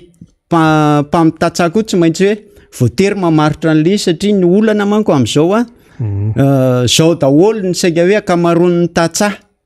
vao mba hoe misy fidiram-bola kely amin'ny alalan'io vokatra io hividianana kojakoja tokantrano toy ny fitafiana ny kidoro volisa sisa zay simba atao anatin'ny herintaona dia amin'izao fotoana zao zany tsy maintsy mamaritra le tantsaha kanefany raha ny zavatra ataontsika hoe ny vola lanin'ireo tantsaha ireo tao anatin'ny fikarakarana ny vokatra tao anatin'ny taona ray fambolena dia efa tsy hitanavanavana dia ny zavatra mampalahelo dia hoe vidiana mora ary amidy mora ny vokatry ny tantsaha tsy mifandanja ihany koa amin'ny vidim-piainana zay misy amin'izao fotoana izao raha jerevantsika ny vidim-piainana amin'izao fotoana izao miakatra dia miakatra ny siramamy ny ppn zany ny resantsika siramamy ny kafe sisa dia nefa tsy mifandanja le izy dia zay zany ny hoe tena anaovana antsoavo mihitsy amin'ny tsika tantsaha ny mba iraisana ina amina resaka famerana n'io vidim-bokatra io satria tsy rariny loatra ny ambany dia ambany loatra ny vidim-bokatra ataontsika vokatritsika tantsaha eny ambany vohitra eny ka miresaka an'izay indrindra ianao miteny zany zao mimpitondra fa hoe anomana fionambe izy satria hoe tena misy resaka hoe crise alimentaire sy ny sisa resaka sakafo sy ny sisa zay nefa mifamatotra amin'ny fiainan'ny tantsaha ahoana no fandraisanareo an'izay aminanga am'izay namana rina dia ataoko hoe zavatra miarahana eno zany eno zay ary mbola entanina raha le izy ny rahantsika mahita amin'izao fotoana zao fa efa tara tara satria raha ataontsika hoe ny fotoana ananan'ny filoha amin'izao fotoana zao ange sy ireo gouvernement ireo efa resaka amam-bolana sisy ka aiza tsony moa ny ahafahana anao hoe fikaona le ampiarana an'le izy zany raha anao le fikaonan-doha ianao amin'ny fotoana tahaka n'inona ny ampiaranao azy tianareo tenena zany naninona tsy natao zany zay indrindra raha nananeritreritra anao an'izany tokony efa iketrika fikaonan-doha-pirenena tena izy ny ato zay vao mipopotra indray ty ka izy ty namana rina raha ny tena marina dia karazana famonoana afo ihany io zavatra io famonoana afo ny antony satria zao ny crise alimentaire ny crise sociale le tsy andany ny liseo dia mbody rebirebena amin'izay indray ny vahoaka hoe tena anao fikaonan-doha-tsika fa tena hoetsehantsika io fambolena io ho ataontsika io zavatra io tontolo ambanivohatra io ho jerevantsika ny tontolo ambanivohatra ho atsaraina kanefa amin'ny fotoana tahaka n'inona tsony moa no ahafahany ianao an'izay ohatra zay le zavatra olana hita amin'ity firenentsika ity saika hoe fitapitahana amina hevitra madinidinika le vahoaka mba avery azy amin'ny resaka fahasarotan'ny fiainana amin'izao vanim-potoana zao ary zay nateriny tena mihitsy hoe tsy maintsy mihitsy miakatra any amin'ny hainao aman-jery mba afaka mizarany hevitra tahaka an'izao satria zavatra efa hitangeny nataon'ny fitondram-panjakana laingalainga fitapitaka sisa raha ny lainga zao raha ohatra tsika hijery fotsy ianao nataoko lehibe mpanohatra rehefa lany zany amin'izao fotoana zao raha tsika naheno zany raha zany lany eo TVM hainao manjery mpanjakana tele fahitalavim-panjakana mihitsy no fampiresahana tamin'izany ary zay le mahatonga an'le hoe raha ity fitondrany ity raha ny fijerina hitatsaha azo manokana tsy hatafavoaka baolina itsony ao anatin'ny fotoana foy izay eritreretiny hoe anaovana an'izany fikaonan-doha ny resaka fambolena izany ka tonga dia raisiko izay mitovy amin'ny fantaniana napetraka tamin'ny ray aman-dreny raha Fredy teo ihany nanao antso iny ny président Marc Ravalomanana amin'ny hoe antso mety efa amin'ny vahoaka antso mety efa ho an'ny mpitandro amin'ny filaminana nandefa fitenenina koa izy soratany mihitsy dia nasinsony na nilefa nakany amin'ny vondrona iraisam-pirenena any dia miantsony amin'ny concertation nationale dia ahoana ny fiatraikan'iny ahoana ny fiatraikan'iny antso natao président Marc Ravalomanan'iny aminareo any amin'ny tontolon'ny Tantsaza ny tontolo ambanivohitra raha ny any akasibe sy ny rehetrarehetra any entako misaotranao amin'izay fanontaniana zay ny resaka atao hoe antso izay nataon'ny filohan'ny team moa sy ny rotoben'ny mpanohatra mikasika amin'ny fiaonam-beam-pirenena izay kasaina ho atao atoato dia isan'ny makahery ary makatoan'izay ihany koa izay ambanivohitra satria efa raha izao zavatra mitoetra raha misy zao dia ataontsika hoe efa tsy handeha amin'ny laoniny intsony ny fitantanan-draharaha-pirenena indrindrindrindra ao anatin'izany ataontsika hoe fitantanana ny raharaha-pifidianana izany satria saika ataontsika hoe resaka kitrano an-trano ny zavatra isy ao dikan'izay raha ohatra tsy tanteraka amin'ny fikeonandoham-pirenena io dia mety tsy hisy ny atao hoe fitoniana ara-politika izay karakarainy izay teraka ny voka-pifidianana izay ivoaka eo satria manko raha atao le fikeonandoham-pirenena tsy hoe voatery hoe isehatra amina fifidianana rery iopana amina fifidianana irery fa mety maro loha hevitra ipotreo kanefany ny zavatra tena hita mihitsy dia ny hoe ny olona koa amin'io tsy tapenam-bava ny olona tsy ho tapenam-bava dia avy amin'izay no ahafahana mandravina hoe aiza marina zany ny lalana tena ahafahana mandeha ahitana ny vahaolana amin'ity resaka fahamarinany voka-pifidianana sy fifidianana izay atao eto amin'ny firenentsika ty. Zany alohan'ny fifidianana zany raha ny lojika tokony isiny le fikeonandoham-pirenena. Tokony mialoha mihitsy izay mihitsy satria ny tanjontsika dia hoe fitoniana ara-politika. Raha izay ary ny faharoa dia hoe voka-pifidianana hoekeny ny rehetra. Ao anatin'izay satria ny zavatra hitange namana rina dia saikisaiky ao anatin'ny ataontsika hoe on'io voka-pifidianana io foana no andohan'ny krizy dia ny vokatrizay zavatra zay zany mba tokony tsara mihitsy ho tanterahana io ny any ambanivohitra moa dia ataontsika hoe kofehy manara-panjaitra izy rehefa ny aty amin'ny foibe ny tapa-kevitra dia mandeha ho azy ny ambanivohitra fa tsara fotsiny mba hoe tena amin'ny concertation nationale azy dia ho voasolo tena ho avokoa ny rehetrarehetra hatrany ambany ravinahitra rehetra any. Izay indrindra mantsy hoe tena voasolo tena dia tena io tonga ao tena ho tonga ao le tena etaeta sy ilay faniriana ny amin'ny hoe ahoana ny anatsarana an'ity ahoana ny antsiana an'ity sy ny sisa ahoana ny ampijanonana an'ity raha ilaina ihany koa raha ohatra hoe misy zavatra tena efa tsy nety ka any mahita izy ozy ny fitenenana fa ankoatran'ny izay rehetrarehetra zay eo amin'ilay tena hoe fanazavana ny sainy any ambanivohitra mafisika any zay fanazavana ny sainy any ambanivohitra momba nyity concertation nationale ity ahoana ny fipetrapetrahany zay zao mantsy mandehabe ny resaka communication amin'izao fotoana atobaka isan-karazany mihitsy dia mihain'ny olona mamakafaky izy fa ity ilay antso nataon'ny président Marc Ravalomanan'ity amin'ilay concertation tena iraisan'ny rehetrarehetra ahoana ny fomba eo amin'ny antsony hoe teknika amina fampitana any anivon'ny vahoaka sy any anivon'ny tantsaha rehetrarehetra any ny tena FDB momba an'izy io. Ny zavatra tena mitsanga moa zany hoe hoentina any tanana sy anetsiketsehana an'ireo vahoaka any ambanivohitra dia tsy misy afa tsy amin'ny alalan'ny serasera. Izay indrindra. Serasera na io amin'ny alalan'ny fivoriana na ataontsika hoe amin'ny alalana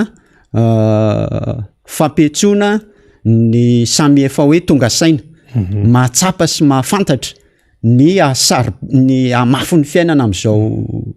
vanim-potoana izao. Ary le tsy tonga saina ahoana reniny nefa ny tena mila dia reniny afahantsika le zay le ataoko hoe amin'ny serasera hoe misy tsy maintsy misy ny fitetezana trano resaka ataontsika hoe fampiresahana fivoriana fa ny fandresen-dahatra dia ataontsika hoe azo avy amin'ireny resaka serasera reny zay le hoe technique d'approche fa raha ohatra tsika tsy miolon'olona fotsiny mipiripirina tsy mivoy an'izay hevitra zay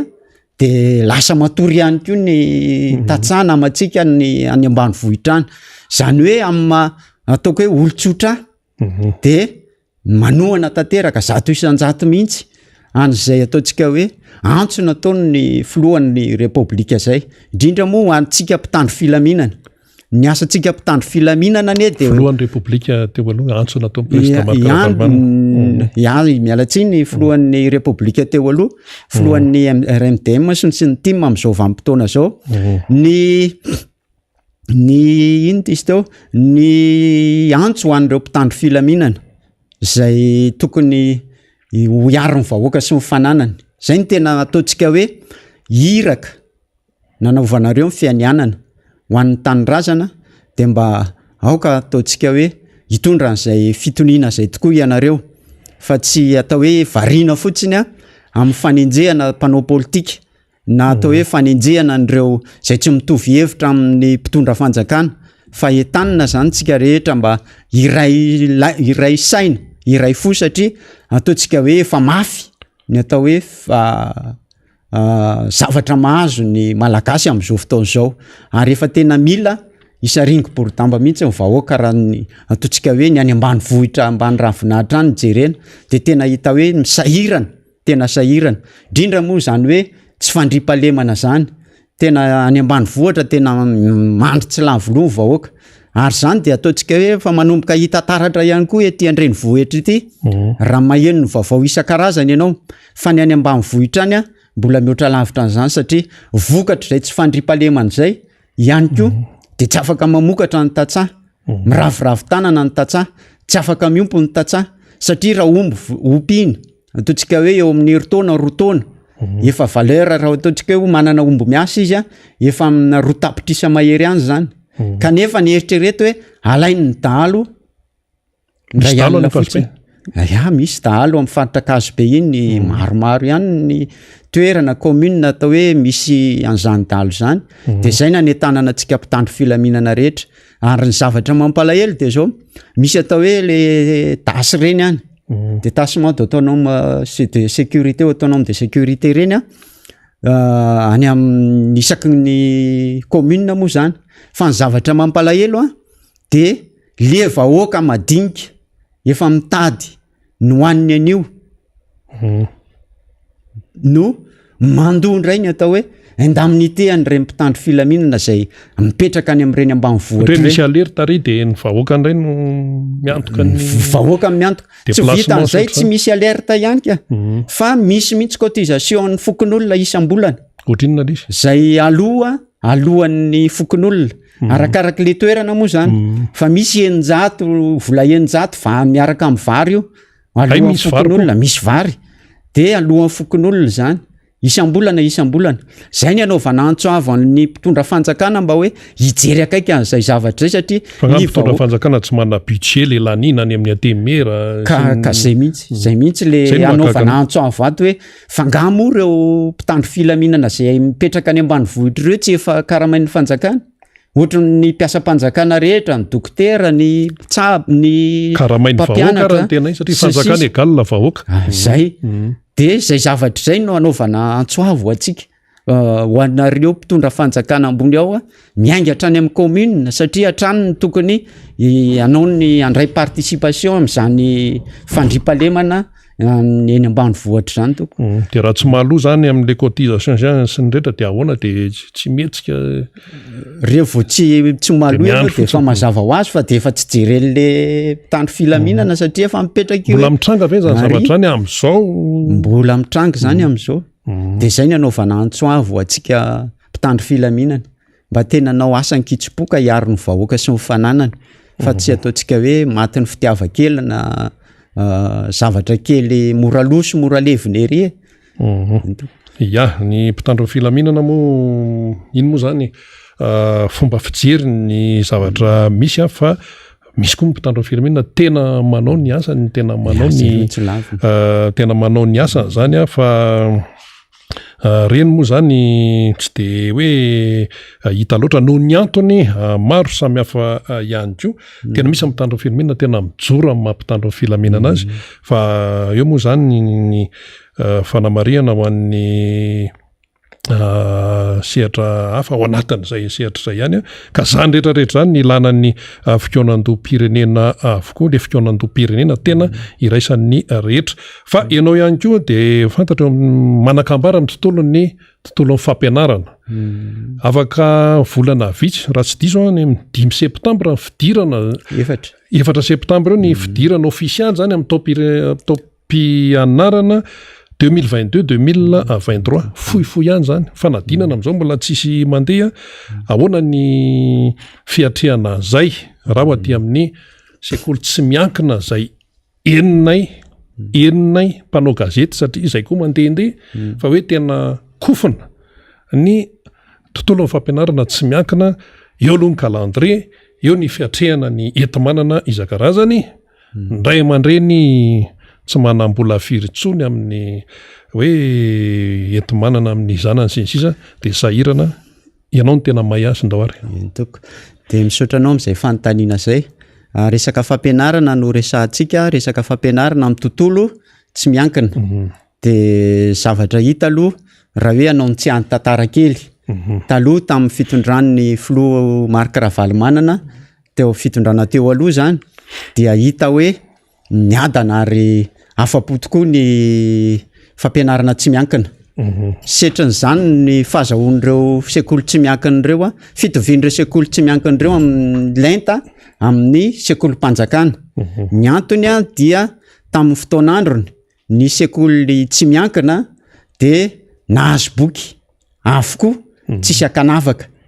nahazo kit scolaire tsisy akanavaka sekoly tsy miankina hatramin'ny mpanabe nahazo an'izany atao hoe kit scolaire zany tamin'ny andro ny fitondrany ny président Marc Ravalomanana ny akoatran'izay nisy ny atao hoe famatsim-bola ho an'ireny sekoly tsy miankina ireny antsoina hoe fafy izay azon'ny sekoly tsy miankina ny fampiofanana ho an'ireo mpanabe isa-tsokajany izay hitoviny lenta tamin'ny sekoly mpanjakana ihany koa izy daholo zany rehetrarehetra zany fa amin'izao fotoana zao ny sekoly tsy miankina tompoko dia atao anjorom-bala ary tena mikaikaika mihitsy inona ny endrik'izay le hoe anjorom-bala zay tsy le fijerenan'le sekoly mihitsy zany tsy ao tsony tsy ao tsony le ataontsika hoe fanampiana majinijinika ny kit scolaire ny fafy ny boky sy ny fampiofanana ny fampiofanana zany zao raha miofana fotsy mpampianatra dia hoe eny amin'ireny JP izay karakarain'ny fanjakana isaky ny fin trimestre reny any mba hitany le ataontsika hoe mpampianatra ny tsy miankina mahazo fiofanana nefa le fiofanana ilaina dia ilaina ny fiofanana ny fotoana mivoatra sy ny sisa zay dia manaraka an'izay raha jerevantsika ohatra ny atao hoe anjorom-bala raha nisy ny ataontsika hoe fanampiana tamin'ireny fotoana ny covid-19 reny ny sekoly tsy miankina toko tsy mba nisitraka an'ireny ary tsy vitany hoe tsy sitraka fa ny sekoly tsy miankina victime tamin'ireny satria tsisy mpianatra mianatra rehefa tsisy ny mpianatra mianatra tsy misy ray aman-dreny mandoa ekolazy ny ray aman-dreny koa sahirana satria samy tao anatin'le covid daholo fa tsy nijeren'ny fanjakana zany zay zavatra mampalahelo sekoly nefa reny mbola misy fiantraikany amin'izao misy fiantraika amin'ny be dia be reny amin'izao fotoana zao amin'io fiodinan'le sekoly zay indrindra lasa le sekoly tsy miankina zany amin'izao fotoana zao mampiena mpiasa ao aminy dia mampiakatra ekolaza ny sasany mampiakatra ekolaza ny sasany zany zavatra rehetrarehetra zany zavatra olana menjady ny sekoly tsy miankina daholo rehefa miakatra moa ny ekolazy mazava ho azy tsy maintsy miena ny effectif ary rehefa miena ny effectif miena ho azy mpiasa dikan'izay misy zavatra maro zany aterak'izay zavatra zay dia ny letan'le fahaizana koa miena ny fotoana ianarana tsy ampy dia amin'izao fotoana zao tsy gakintsika raha ohatra hoe mandeha CPE blanc mandeha fanadinana fotsy ara-panjakana na BPC io na CPE tsy magaga raha miena le voka-panadinana satria izay zavatra misy iainan'ny sekoly tsy miankina sahirana izy marina fa hoe miatena izy amin'ny mamiatena azy manao izay ampandehanana ny asany fa mba misy koa tokony anjara ndraiky zavaty amin'ny fanjakana zany amin'le fijerevana sekoly tsy miankina satria re sekoly tsy miankina reny nge ara-dalàna avokoa matoa reny mijoro ao manana ny atao hoe autorisation d'ouverture ka raha amin'izay manana autorisation d'ouverture zay tokony tsy miafina any amin'ny fanjakana izy dikan'izay tokony mba hojerena ary tsy vita an'izay fa sekoly tsy miankina nge anisan'ny mandohetra ohatran'ny orinasa rehetrarehetra ihany na de atao aza hoe activité sociale ny ataony ao ya mazava tsara zay akoatran'izay moa tontolo ny fampianarana ihany zava-misy any amin'ny sekoly rehetra any na amin'ny tsy miankina io na amin'ny sekoly mpanjakana ihany koa raha ny fanadihadinana atao de hita ihany koa le tsy fampitsakafon'le ankizy tsy fampitsakafon'le ankizy rehefa tonga ny amin'ny 20 sasany iny de matory le ankizy majinijinika eny taona fitaona matory ao amin'ny latabatra satria manina reraky ny ditongotra sady tsy ampy sakafo eny ary Andriamatoa Pascal Randriany Indrina zay olon-tsotra ianao moa zany avy any amin'ny commune Ambotromby Kazobe districtny Akazobe etsika mamarana azy ara inona ny tianao amafisana afatra ho an'ny mpiray tanindrazana ihany koa afatra ho an'ny olona any an-tanàna indrindrandrindra ny resaka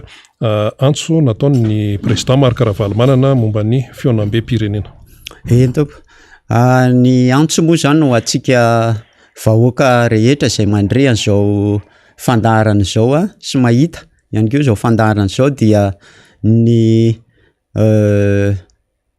manetana atsika rehetra mba samy andinika lalina tsara amin'ny zavatra zay atao hoe mahazo atsika amin'izao vanim-potoana zao ka tsy ho diso intsony lalana tahaka an'izay misy amin'izao fotoana zao fa zavatra mahazo atsika amin'izao fotoana zao hoe zavatra nataontsika tamin'ny 2019 ny vatona rotsakitsika ny mahatonga atsika atao hoe diso lalana ary trapavoazana mafy lalina de lalina tahaka zao ka ny afatra ho atsika rehetra de zao andehtsika hiara entana indray atao hoe amelo maso ny firenetsika amin'ny alalan'ny fikonan-doha pirenena izay anentanany filohan'ny team sy ny RMDM tamintsika rehetra ka de manantena ary matoky fa ho tanteraka zany fikonan-doha zany ary samy ho voasolo-tena ao avokoa ny rehetra mba ahafahana mahita vahaolana maritra ho an'izao fahaseranana lalina mahazo ny firenetsika zao ho an'ny any tanàna manokana ho anao ho atsika rehetra ny tanàna indray faritra Ambotromby Akazobe rehetra iny de faly ny tenanay izay atao hoe manana soloteny ianareo ety amin'tony ainao manjery tony mitondra ny afatra mitondra ny etaeta manambara zay zavatra manahirana atsika de mba aingane mba ho samy hitombo ny manana fahasahina toy izao mba hanetsiketsika sy anetana sy amelo maso ny faritra zay misy atsika de mirary soa atsika rehetra any tanàna any iny ary isaorantsika Andriamatoa Randriany Indrina Pascal zay olon-tsotra izy moa avy any amin'ny commune Ambohitromby districtny Akazobe niaraka tamintsika teto nitondra an'izay fanehoan-kevitra fomba fijerina olo-pirenena fomba fijerin'ny tantsaha ny raharaha-pirenena hitatsika amin'izany fa tena mandinika ny tantsaha amin'izao fotoana zao tsy valala be mandry intsony toy ny fiteny tany aloha tany ny tontolo ambanivohitra ny tantsaha ny mpamboly sy mibiompy fa tena hoe olo-pirenena mandray an-tanana mandray andraikitra ny fireneny ny fiainany fiarahamonina izay misy azy satria raha ohatra tokoa moa hoe samy mijerijery fotsiny ao de manara-davahana fotsiny ao de manaraka atao hoe manaraka ambokiny dia tsisy mihitsy ilay atao hoe fandrosoana fa dia ny eo ihany miodikodina manao ny ataony ihany ilay fari-piainana tsy mba hita mihitsy hoe misondrotra satria tokoa matoa zany mampianajanaka raha ny tontolo ambanivohitra de ny faniriny ny ray aman-dreny eny amin'ny tontolo ambanivohitra de tsy hitovy aminy fa mba hoe mihoatra mba olona anampahaizana mba olona tena mba manana ny maizy azy eo anivon'ny fiarahamonina mba hihoatra zany ny toerana zay misy ny ray aman-dreny zany daholo no faniriny ny tsirairay raha hoe mampiana-janaka zany na izy a tanàn-dehibe na any amin'ny tontolo ambanivohitra ary tena hoe misy ny zanaky ny tatsaha zanaky ny tontolo ambanivohitra mandeha mandrato na vita fianarana ao zany any ambaratonga voalohany sy any amin'ny misy azy any a dia miakatra dia tonga hatrany amin'ny ambaratonga ambony tena reharehan'ny ray aman-dreny tokoa izay toe-javatra izay no faniriana mba hoe manam-pahaizana mba hoe mandeha manita-pahalalana any andrenivohitra sinsis fa ny fomba fahana mandeha amin'izay tsy tafavoaka satria araka ny teneny ny namana avy any akazobe sy ny avany manjakandriana teo ilay vidim-bokatra izay atao hoe iny no ahafahana mampianatra lay zaza iny no ahafahana manetsika ny fitaovana izay ilaina iny mihitsy no tsy tafavoaka izay zavatra izay anefa tsy mandehandeha ho azy fa tena hoe politika mpanjakana amin'ny akapobeny mihitsy ary ny fampanantenana nefa betsaka fampanantenana betsaka hoe zao atao an'izao raha resaka projet de société zany tompoko dia samy mahay an'izany daholo na iza fa eo amin'ilay finiavana anatanteraka an'ilay izy mihitsy no tsy ao fa zavatra hafa no hita misongadina etsero zavatra hafa ny resahana dia lasa vonjevonjena daholo zany ilay izy ka fiainam-pirenena tsy mety zay hoe vonjevonjena izay ny ato tsy vita dia tsaingohana indray ny ato tsy vita dia tsaingohana indray dia izay no mahatonga an'io tsy fahombiazan'io na ahoana zany resahana sy hoe fanazavana etsero ary ankehitriny zany dia mitosaka mihitsy mitosaka ny resaka fampitam-baovao fanazavana amin'ny lafiny isan-karazany sinsis zay le resaka hoe hainao manjery zay le resaka serasera zay ary sika malagasy tia miserasera fa ao anatin'ireny zany no mila mailo tsara mihitsy manoloana ny hoe fanazavana etsero mila fantatra tsara hoe inona no mitondra makany amin'ny tena fampandrosoana marina ary inona ny resaka bela zao sy resaka hoe fandambilambona anaovana fitaovana ny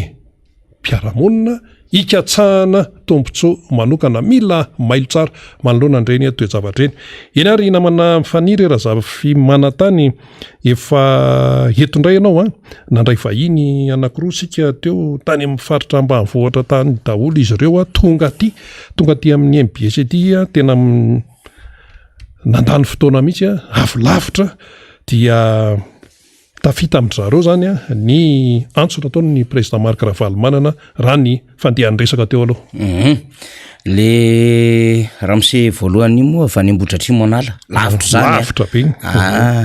lay faharoa indray dia avy any Akazobe tsy amin'ny commune n'Ambohitromby zany zay ny tiantsika tenenina dia hoe ny olo-pirenena rehetra no mahatsapa an'izay zavatra marary zay ka tokony asahin'ny jora asahin'ny miteny zany reny moa zany dia hoe tena le olo-pirenena voakasika voalohan'le fahasahiranana mihitsy voakasika daholo ny rehetra fa le hoe voakasika voalohany dia le tena any lavitra be any mihitsy kanefa tsy manaiky atao tsinitsinina mihitsy ny amin'ny fiainan'ny firenena sy ny fiainany manokana hoe tsy hahafatajavatra tsy hiteny ary tsy hihetsika dia manainga ny tokony izy zany avy lavitra dia tonga taty amintsika rina dia nomentsika ny ina moa zany ny fahafahana zay ngeny tena endrik'ilay fahalalana zay zaraintsika eto ny hoe manana izy fahafahana maneho hevitra ary zarainy ho an'ny mpijery ny mpiaino any amin'izay sehatra misy azy any reny le tenentsika hoe lay fahasahin'ny olo loatra an'ireny dia tokony ampahatonga saina ny olo-pirenena rehetra mihitsy ny amina hoe tsy ny eto andrenivohitra ihany no nitadiavina amin'izay hoe mba manana fahasahina mijoro zany fa ny any amin'ny sehatra rehetrarehetra ka nalavitra aza eritrereto hoe mandeha tongotra amina kilometatra maro dia mipita taxi brosy dia mbola mandeha tongotra zay va tonga aty amintsika dia reny rehetrarehetra reny zany dia apetratsika ho zava-dehibe ao anatin'ilay hoe misy olo-pirenena te handray andraikitra eto marary ary mafy loatra ny zavatra mahazo an'le Madagasikara dia mijoro zany toy izantsika rina amin'ny alalan'ny famakina zany a reto fanambarana zay avy amina fikambanana zay manoana ny antso ny filoha Marc-Ravalomanina moa zany de ny fanambarana avy amin'ny mamify vaovao na malagasy mila filaminana zay no vakitsika zany satria ohatrohatran'izao mivakin'izay ny mamify zany na malagasy mila filaminana dia manoana tanteraka ny vahoaka malagasy zay hampahoriana dia manoana tanteraka ny antso nataon'ny filoha Marc-Ravalomanana zay hampahoriana zao fanjakana am'izao fotoana izao de nanao fanambarana moa zany zareo de hoe tamin'ny antso nataon'ny filoha tamin'ny alatsinainy 3 May lasa teo de hoe terena hiditra amin'ny fifidianana feno osoka ny vahoaka malagasy ny lisy mpifidianana feno doublan ny CENI sy ny ACC dia saika olona mpiavana sy mpinamana ny ara-nitondra hatrany amin'ny teteza mita manomboka ny 7 3 no mandrafitra azy ny sosialim-bahoaka dia miaratsy andromanalina miakatra ny vidin'ny PPN ny fakturany jirama mitangana hatrany nefa rano maloto sy jiro tapatapaka no azo tsy misy mifamorona asa ny teo aza nakatona ary manjaka ny tsy fandrimpahalemana ireo mitandro ny filaminana natao iary lasa fitaovana hanaovana fanampenam-bava sy hanaovana raha matahora ny vahoaka ny gadra politika dia avela ho faty any am-ponjany fotsiny ary esorina amin'ny tany ny vahoaka madinika lasa mpanambola sy ny vahiny ny tany fanjakana tsy maro toerana fa lany tamin'ny doublan ary manitsakitsaka miverimberina ny lalam-pandrenana izay zareo ihany nampandany azy tamin'ny akamehany ampy zay ny lainga sy ny fampanantenana pokaty sy ny fanodikodinam-bolam-bahoaka ary ny fanampiara-pahefana manjaka ny didijadona vo hitsakitsaka ny zo fototra maha-olombelona ka noho izany de mitaky fiaonam-be pirenena mba hahafahana mametraka rafitra vaovao mandrindra ny lalam-pifidianana noho izany manoana ny antso ny filohan'ny mpanohatra Marc-Ravalomanina izay ary miantso ny firaisankina malagasy rehetra ho fanavotana ny tandrazana natao androany teto Antananarivo ny sabotsy 4 Jona 2024 zay zany iny fanambarana zay nataon'ny mamify iny ity fanambarana iray ity kosa dia avy any Mahajanga satria ny RMDM Mahajanga no nanao azy de vakitsika sala am'izao araka ny fanambarana nataon'ny filoha nasionaly ny Rodiben'ny mpanohatra ho an'ny demokrasia eto Madagasikara RMDM Andriamatoa Marc-Ravalomanina tamin'ny 3 May 2024 lasa teo tao Antananarivo ka niantsony ny hervelona tsy akanavaka rehetra izay mitovy fomba fijery amin'ny fanoherina ity fitondram-panjakana ity noho ny tsipika voalohany fa nitsakitsahana ny lalam-pandrenona miverimberina faharoa tsy fanajana demokrasia sy ny zo fototra mahaolona fahatelo dia tsy fahafahana mivezivezy akalalana sy ny faoneho-kevitra faefatra tsy fisiny ny asa ahafahana mamelo tena fahadimy de hoe tsy fandrimpahalemana fahenina fanapara-pahefana na abus d'autorité amin'ny sehatra rehetra ary fafito dia fangalarana ny volam-bahoaka toy ny zava-misy ao amin'ny knapsa CLD Jirama Otivo sy ny sisa favalo fampiasana ny miaramila sy ny polisy ary ny gendarmerie ho herim-pamoretana fangalarana ny arem-pirenena ambonin'ny tany ambanin'ny tany ary anaty ranomasina farany fanavakavahana amin'ny fampiarana lalàna dia ambaranay RMDM Mahajanga izay tarihan'ny filoha lefitra nasionaly Ramatoa Lalasoa Martha Sophie sy ny filoha partany Randrianambino Stanislas ary ny filoha régional Soumadera Paul Martin fa manoana tanteraka tsy misy fepetra ny fanambarana nataon'Andriamatoa Marc-Ravalomanina filoha nasionaly ny RMDM ho an'ny vahoaka malagasy na eto an-toerana na any ivelany halao hery kamarady masina ny tandrazana izay ny RMDM faritamy Mahajanga marana antsika an'izay fanambarana samihafa voaraintsika izay rina dia ny an'ny team avy any Ambatomanga district Manjakandriana commune Ambatomanga mazava ho azy zany dia nambaran'izy ireo ihany koa fa ny tsy fisiny fandrimpahalemana ka mampiororo ny olona ny tsy fihainoana fitaraina amin'ny vahoaka amin'ny fiainana andavanandro fiakaran'ny PPN ny fiakaran'ny taratasy mpanjakana toy ny copie ny taratasy nomby certificat de résidence taratasy ny tany sy trano zay diso lafo loatra ny risorisy amin'ny fikarakarany taratasy ara-panjakana ny fitsaboana tsy zarizary fanafody sady lafo nefa lany daty maty rehefa tsy misy ny vola hitsaboana tena ny toeram-pitsaboana lavitra ny fahampitena sy fanapahana ny lalana tsy misy fanamboarana tsy misy fanambarana melo ny fahatapahany jiro sy ny rano sady mialafo hatrany sy ny fijaliany tatsaha sy ny mpanaosa tanana tsy misy firarahina sy ny tsy fisinasa ary raha miresaka fampianarana de hoe tsy zarizary mpampianatra iray misahana kilasy roa fampanantenana lainga tsy fandoavana ny vola mpiasa sy ny mpianatra ary ny orinasa manjaka ny fangalara-tany manjaka ihany koa ny fanaovana raha matahora sy ny antsojay amin'ireo izay milaza ny marina ary ny fanagadrana tsy mitovy firainkevitra ny ora voatanisa ireo dia hijoro tokoa izahay mamaly ny antso ny filora valomanana ary isaorana atsikeratra ry makasitraka indrindra ny dadara valomanana amin'ny fahatokisany vahoaka natao tany Ambatomanga tamin'ny alatsinainy omaly io fa enina ny volana jona 2024 zany zay no fanambarana zay novakitsika zany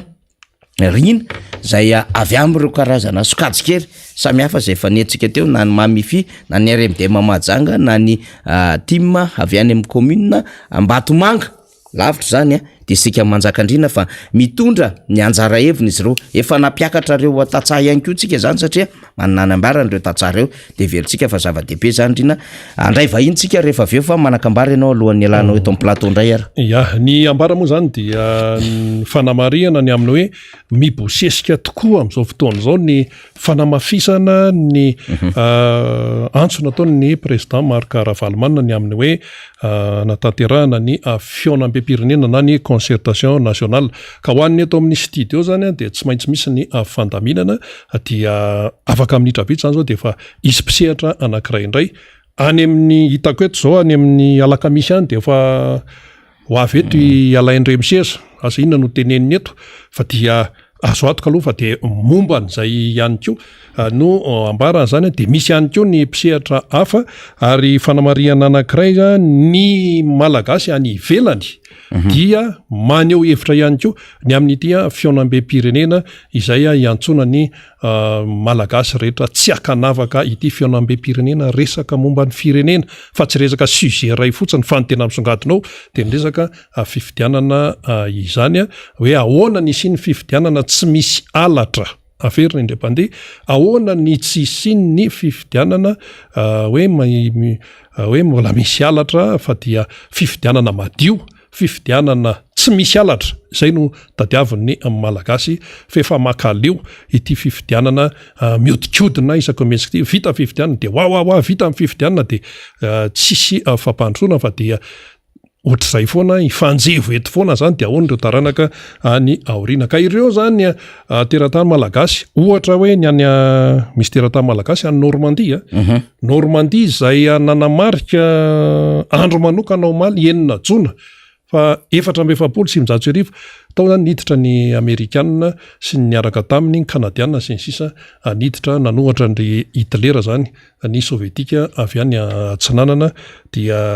ny Amerikanina niditra avy Normandie aitsika tsara zany ka dia any Normandie any misy teratany malagasy tompoko manohana mihitsy ny fionam-be-pirenena izay ny antso nataon'ny président Marc Ravalomanana iny andray ny vahiny manaraka renao namana faniry enary misaotra rina de mampatsiahtsika zany fa amin'ny alaka misy ho avy izao dia hivahiny mivantana eto amin'ny miara-manonja MBS Radio Mada ialaindray miseza zay filoha nasionaly ny antoko MCDM sady filoha lefitra nasionaly ny rodibe mpanohatra ho an'ny demokrasia eto Madagasikara zay miandraikitra moa zany faritany Antananarivo fa filoha lefitra nasionaly izy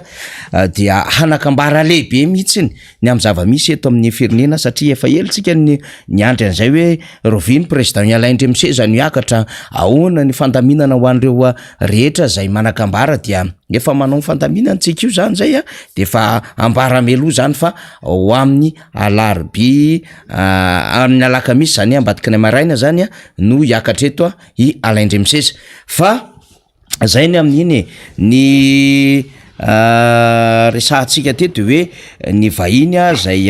manan-kevitra ihany koa tamin'ny sabotsitsika de nahita ny faneho-kevitro ty vahiny zay efa fantatsika mazava ho azy moa zany efa matetitetika zany tonga eto amin'ny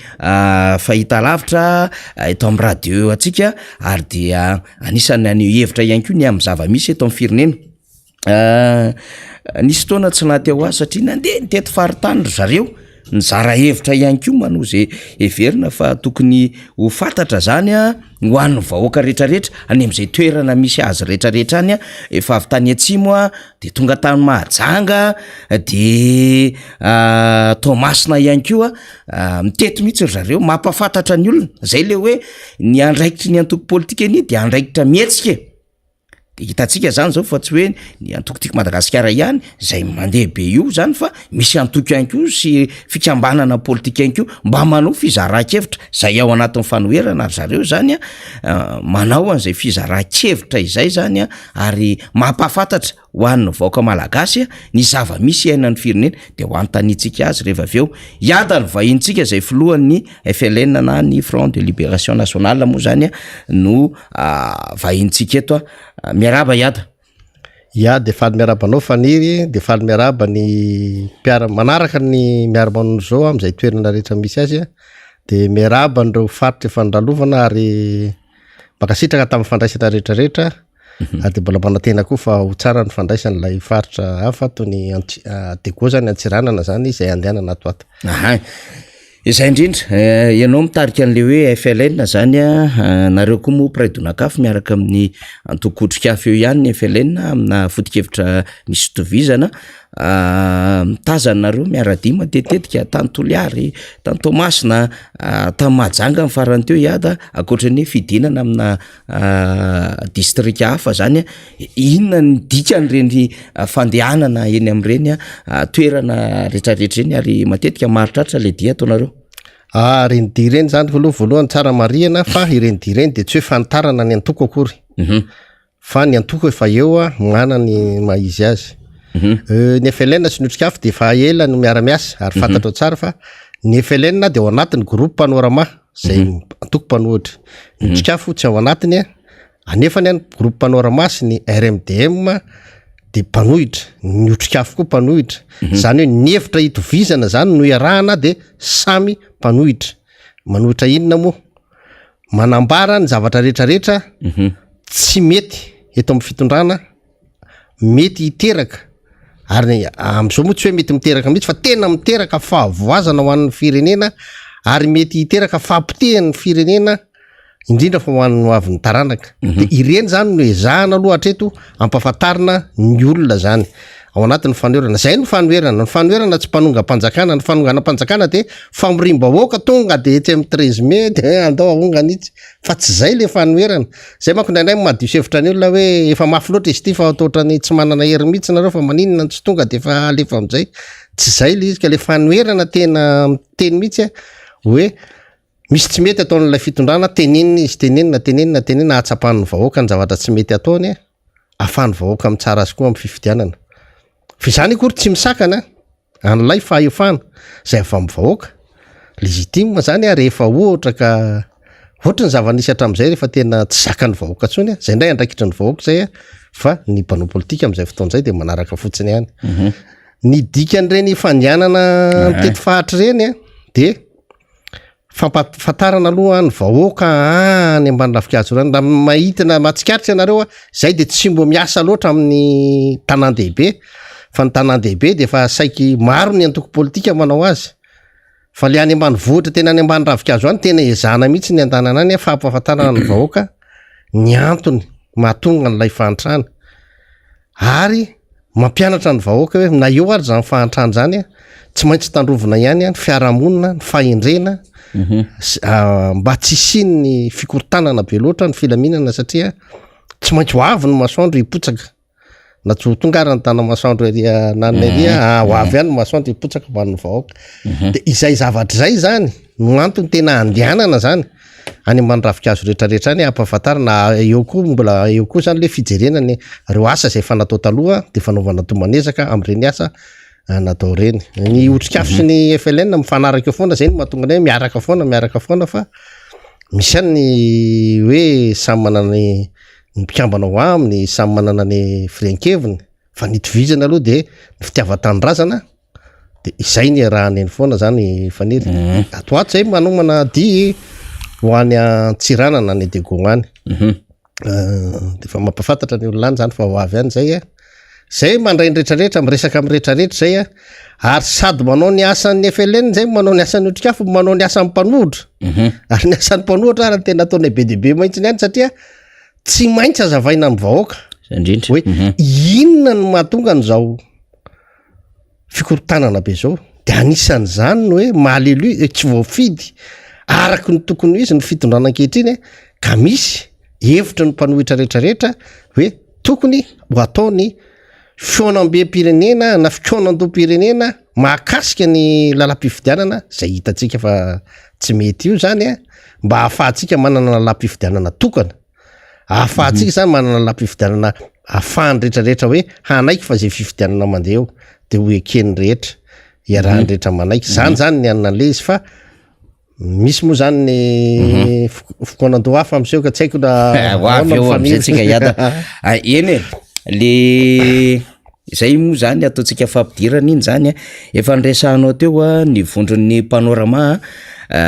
sy ny RMDM de efa niona tamin'ny Filomarka Ravalomanina tamin'ny faraparan'ny herinandro lasa teo ihany koa zany taoriana de ny antso ireny tena aizitsika rehetra mijoro fa efa zava-doza ny zava-misy eto amin'ny firenena na ny endriky ny demokrasia na endriky ny raha matahora na ny endriky ny famoretana akoatry ny hoe tena tsy lavorary mihitsy ny fiainan'ny firenena amina resaka vidim-piainana sy ny sisa ary io de eo ampiandrasantsika zany ada am'izao fotoana zao hoe ahoany ty viditsolika ty mazana be ny zava-misy fa ny vaovao angamba ny mety mino fa zaho avy am'le fiainam-be-pirenena rehefa aveo sy ny zava-misy ny fahitany ady azy fa tehiteny kely fotsiny any ty zava-misy ty tamin'ny faran'ny herinandro teo de nandre nijery reo mpiasa eo anivon'ny Madagasikara ny ministra zany zay misahana ny fitaterana zay atsara manamarika fa anisan'ireo ministra zay anisany mahalala bebe koa ny tontolon'ny fitaterana anabakabaka satria anisany efa tompon'andraikitra lehibe tao an'izany Madagasikara zany tamin'ny fotoan'andro zany fa rehefa nandeha nitsidika de nilaza ny fanapahan-kevitra roa lehibe zay niraisiny voalohany indrindra de ny fanesorana ny solotena ny ministera ny fitaterana ao anatin'ny filan-kevim-petatana ny Hermady misy roa be zao dia efa nambarantsika teto moa zany tamin'ny fampidirantsika ny adevitra teo dia faharoa de ny aminy hoe ny fanaingana ny Hermady ka ny tsy jerevana le hoe prestige amin'ny alalan'le fiaramidina ho faina lafo be fa aty am'lay antontono kanefa afaka manainga am'zany fanambarana tao anatin'izay de hoe lay solotena ny ministera ny fitaterana ao anatin'ny filan-kevim-petatana ny Hermady de tsy mitovy vision amin'ny fomba ahitany ministera ny fitaterana azy am'izao fotoana zao ho fanarenana an'le orinasa Madagasikara ny azy moa ny tenan'le Madagasikara Airlines mbola adevitra afo zany ozy izy fa tiako fotsiny manamarika antsika zany fa ny Madagasikara Airlines zany amin'ny akabeany no maka andraikitra ho amin'ny fitatanana ny tsaradi zany sy ny Hermady ao anatin'izay de misy apahana andraikitra trandrahany zany Madagasikara Airlines zany maromaro ny zavatra resahana raha zany teknika be izy fa tiako tenenina fotsiny hoe taorinan'iny de nietsika lay filohalefitra lay ramatoa zay fantatry ny rehetra zany teo nivo fiadinan'ny Repoblika taloha ary anisany manana andraikitra lehibe ao anatin'izao fitondram-panjakana zao de milaza ny aminy hoe izaho koa dia tsy mandany ny esorina fa eo amin'ny lafin'ny forma ny tsekeko ao anatin'ity fanesorina ity de nambarana tam'izany moa ny aminy hoe tokony isy ny fampiresahana mazava misy ny taratasy asora alefa makany amin'ny ministry ny vola sy ny toe-karena de efa misy solony avy eo zay avy any anivon'ny ministera rehefa manala de misy olony satria tsy azo atao no mametraka ny fahabangan'ny toerana ary amin'ny akabeany de tokony misy lalàna amin'ny endriky ny conseil des ministres sy ny sisa am'izany endriky ny filan-kevim-petatana zany zay aloha zany nambarana fa natinana sy tiana ambadika n'izany adevitra zany de hoe misy olana zany le fitondram-panjakana na forme io na fond ny adevitra zany mazava be zany fa ny ministera efa nilaza tamin'ny voalohany le ministra fa misy mafia ambadika zao raha zao raha resaka ny Hermady sy ny sûreté ohatra nresahana ao anatin'izany de eto efa nresahany taotao mota foana fa maninona ary tsy mitory le ministera raha ohatra ka mahafatajavatra ohatran'izany ray zay fa faharoa raha miditra ao anatin'lay fanarenana nlay ry Madagasikara ka mijery an'lay fiaramanidina zay ahafahana manao lancouré satria tsy manana am'izany tsika ny Airbus tsy mandeha ary manana problème ny Airbus ny ATR ihany koa dia savolaina am'izao fotoana zao zay mitrandraka ny zotra ny tsaradia de eo zany le am'le plan de redressement de misy an'le hoe redressement judiciaire aloha no atao fa mbola manana olana vahana fa zany airma zany akoatry ny fanenana na fanesorana reo mpiasa zay anjatony ao anatin'izany orinasa zany de mazava zany afa ny vision'le ministera am'izao fotoana zao fa afa lay mety ho fomba fijeriny lay solontenan'le ministera ao anatin'izany filakevy mpitatana zany de eto tsika tsy mandray mihitsy adany amin'ny hoe neniza marina ny an'le ministera ve sany an'lay solontenan'le ministera anatin'lay filakevy mpitantanana fa ny fantatsika de zao fanjakany iray reo ary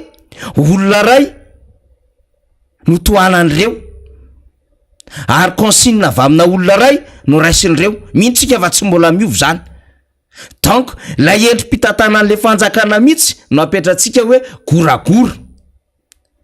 de azagaga zany raha ohatra ka misy tsangandravatra amseho iada satria ohatrohatran'izay le ety am'le sommet le tapony ka tsy gagitsika raha ohatra maheno hoe misy chef Cisco zay efa namoana arrêté nefa midongo tsy mety anao fa mindram-pahefana fa mitady rindrina politika lamosina politika any ambadika any amin'ny alalina solom-bavim-boaka sy ireo ratsana amin'ny antokony hiaro azy de voatohatra lay fanapahan-kevim-panjakana de ohatran'izay ihany koa eny anivon'ny centre fiscal eny na de mazava reo hoe ny sasany ny afindra amina toerana atsy ary efa tokony andeha lay famindram-pahefana fa misy lamosina miaro tampoka ny sasany de bloqué le famindram-pahefana de ohatran'izany mihitsy ny le zava misy ety ambony koa hitantsika io de tsy gaga koa tsika misy ministra nitrangany tamin'ny 2024 ministra ny fahasalamana manao fanambarana hoe zao zavatra ilaina mainka ny fitantanana an'le covid-19 fa ny alina an'iny de efa misy ministra manoratra hoe tsy mety io tsy mifanarahana io tsy fomba fiasa io de sady mifanotsana no mifanala baraka fa miteraka crise vaovao zao ndray zany zao eto amin'ny firenena zao crise vaovao na tiany nasiny satria efa ino moa zany lazaitsika azy efa potonorona le rivotra iainan'le hermady mba lazantsika efa tsisy tsony le oxygène iainany fa mbola mifandritaka ao izy menakavy de entana ety amin'ny sehatrin'ny vaovao ho fantatry ny be sy maro le adevitra de mety hiteny ray hoe nitsekeko fa zange vonina fa resaka forme io fa io azo asarotona sy hoe azo tadiavina daholo ny lapsus rehetra fa ndray koa de miteny androany de androany de efa niabrozeko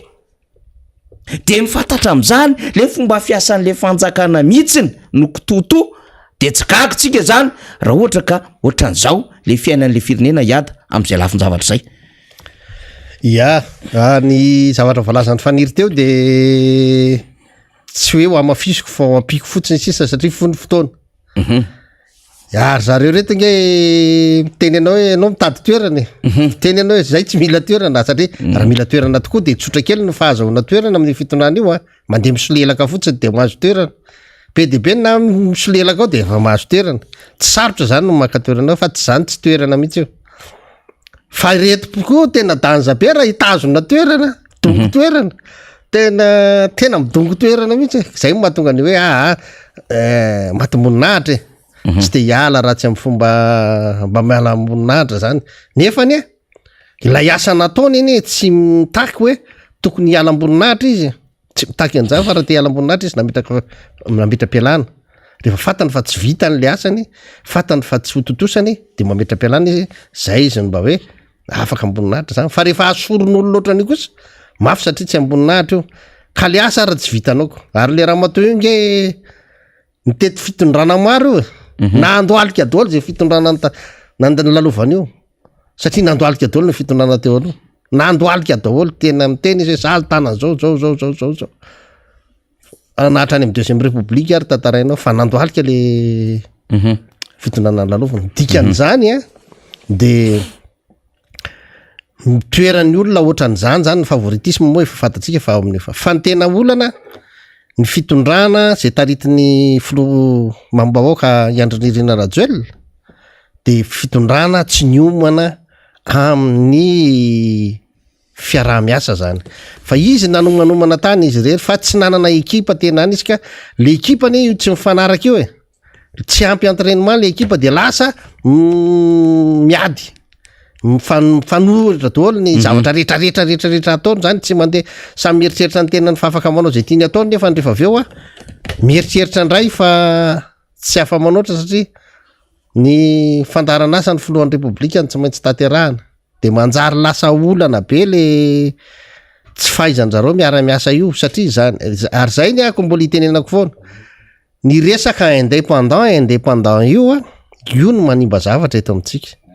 satria ny indépendant de tsy niofana tany anaty sekoly politika ny sekoly politika zany zay ohatranay zao de nandeha hatrany amin'ny Tarabomarin na ny KDTM niakatra tsikelikely fa tsy tonga de hoe nanao politika zany ary efa 30 taona efa 10 taona mahery no setra tao anatin'izany tsy nieritreritra n'izany hoe fitiavana toerana zany na ohatran'izany fa tena manao politika mameno sosikevitra rehetrarehetra ao anatin'ny fikambanana miady hevitra ao anatin'ny fikambanana mianatra koa ny fampivezana ao anatin'ny ary io fitondrana fanjakana io ianarana ao anatin'ny antoko politika zay ny maha antoko politika de mazava ho azy zany fa ny indépendant tsy manana an'izany de rehefa mitondra fanjakana izy de normal be raha ohatra ka tsy haino mitantana an'le fanjakana aloha le anna ohatra hoe reny mera zany mandeha migadra reny noho ny tsy fahaiza mitantana tsy hainy satria tsy nivonina izy anana izy fa tiany mambahoaka fotsiny izy de nirotsaka de lany izy de tonga eo izy vao mieritreritra hoe aka olona manam-pahaizana sy ny anna nefa rehefa avao tsy matoky an'ilay olona manolo hevitra azy izy tsy matoky izy satria izy mieritreritra fa izy no manam-bahoaka de zay tiany atao ihany no atao de mazava ho azy fa tsy manaraka ny lalàna mifepetra ny fitantanam-bola na tsy manodikodom-bola izy tsy nihinam-bola izy fa lay fepetra fotsiny fitantanam-bola fotsiny tsy narahany de migadra izy satria izy indépendant ohatrany koa ny indépendant na lasa ministre na lasa député na lasa président tsisy manjaka tokana ny fieritreretany an'izany ny eritseriny ao an-tsainy zay maha indépendance ny eritseriny ao an-tsainy no hitondrany ny asa sy ny zavatra rehetrarehetra ataony fa tsisy fikambanana na antoko na ekipa miaraka aminy manitsy ny diany de lasa mananao foana izy am'izay fotoan'izay ka izany a no ny eramady a de zao eramady zany a de tsy tokony ho potika tsika nge talohan'ny 2009 mbola nandeha tsara zany eramady zany orfanire ny malagasy ray raha manana kalesa ary kalesa ho ataony fitediavam-bola tsy maty antoko zany izy kalesa nefa ohatrina frena kalesa ahoana no frena roplanina gezabe no faty antoko ianao ahoana no faty antoka le eramady tsy fahaiza mitantana zany tsy fahaizana inininy zany mahafaty an'io orinasa io ny filazana fa hoe tsy tokony orinasa tsara tare na roplanina tsara tare no fatsika droka ndray zany no fainao de isy taingina ve zako sa aloha tsy d'accord am'izany resaka zany etsy tsy maninona rehefa tsy manina antsika manofa roplanina tsara tare mety tsara afahana misitona ny olona hitaingina azy fa ny olona tsy hitaingina zavatra drokadroka zany zako sa aloha tsy d'accord am'izany hoe tena ilaina mihitsy ny hoe zavatra tsara tare no atolotra n'ilay mpandeha tena ilaina zany fa ny fahaizanao mandrindra an'izany tolotra tsara ataonao zany rehetrarehetra mba tsy hahafaty antoka an'ilay orinasa mba hahafahan'ilay orinasa miaina zay no atao zay no ilaina amin'ny ka raha ohatra ka kosa hoe eritreritra le ministra am'izao fa mifampidirana roplanina drokadroka no ampandehana io aleo koa ajanona fa tsisy taingina zany na zay ary tsy taingina zany ka io zany le izy le fanalana le olona iny le olona mba tsy maintsy misitritrika kely eo izy anna fa mba efa be ny vitanao raha ohatra anao mieritreritra tena be ny vitanao aloha ilamina ny firenena aloha miara moramora ho an'ny ministra mba zavatra tsara atolotra ho an'le vahoaka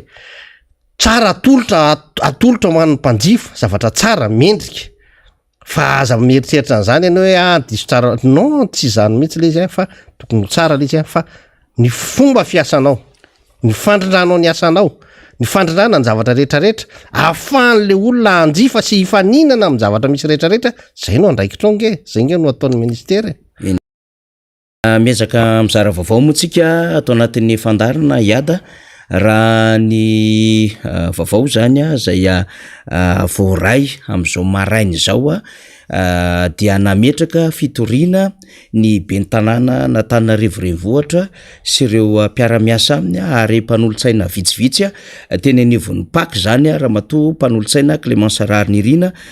voazao marainy zao niaraka tamina mpisolo vava andry matoa maître Eric Rafidson moa izy 13 pejy ny fitoriana de ao anatin'izany ny hoe détournement na deniers publics fanodikodonam-bolam-panjakana resaka favoritisme ny abus de pouvoir délit d'initié marobe ny ao anatin'izay ary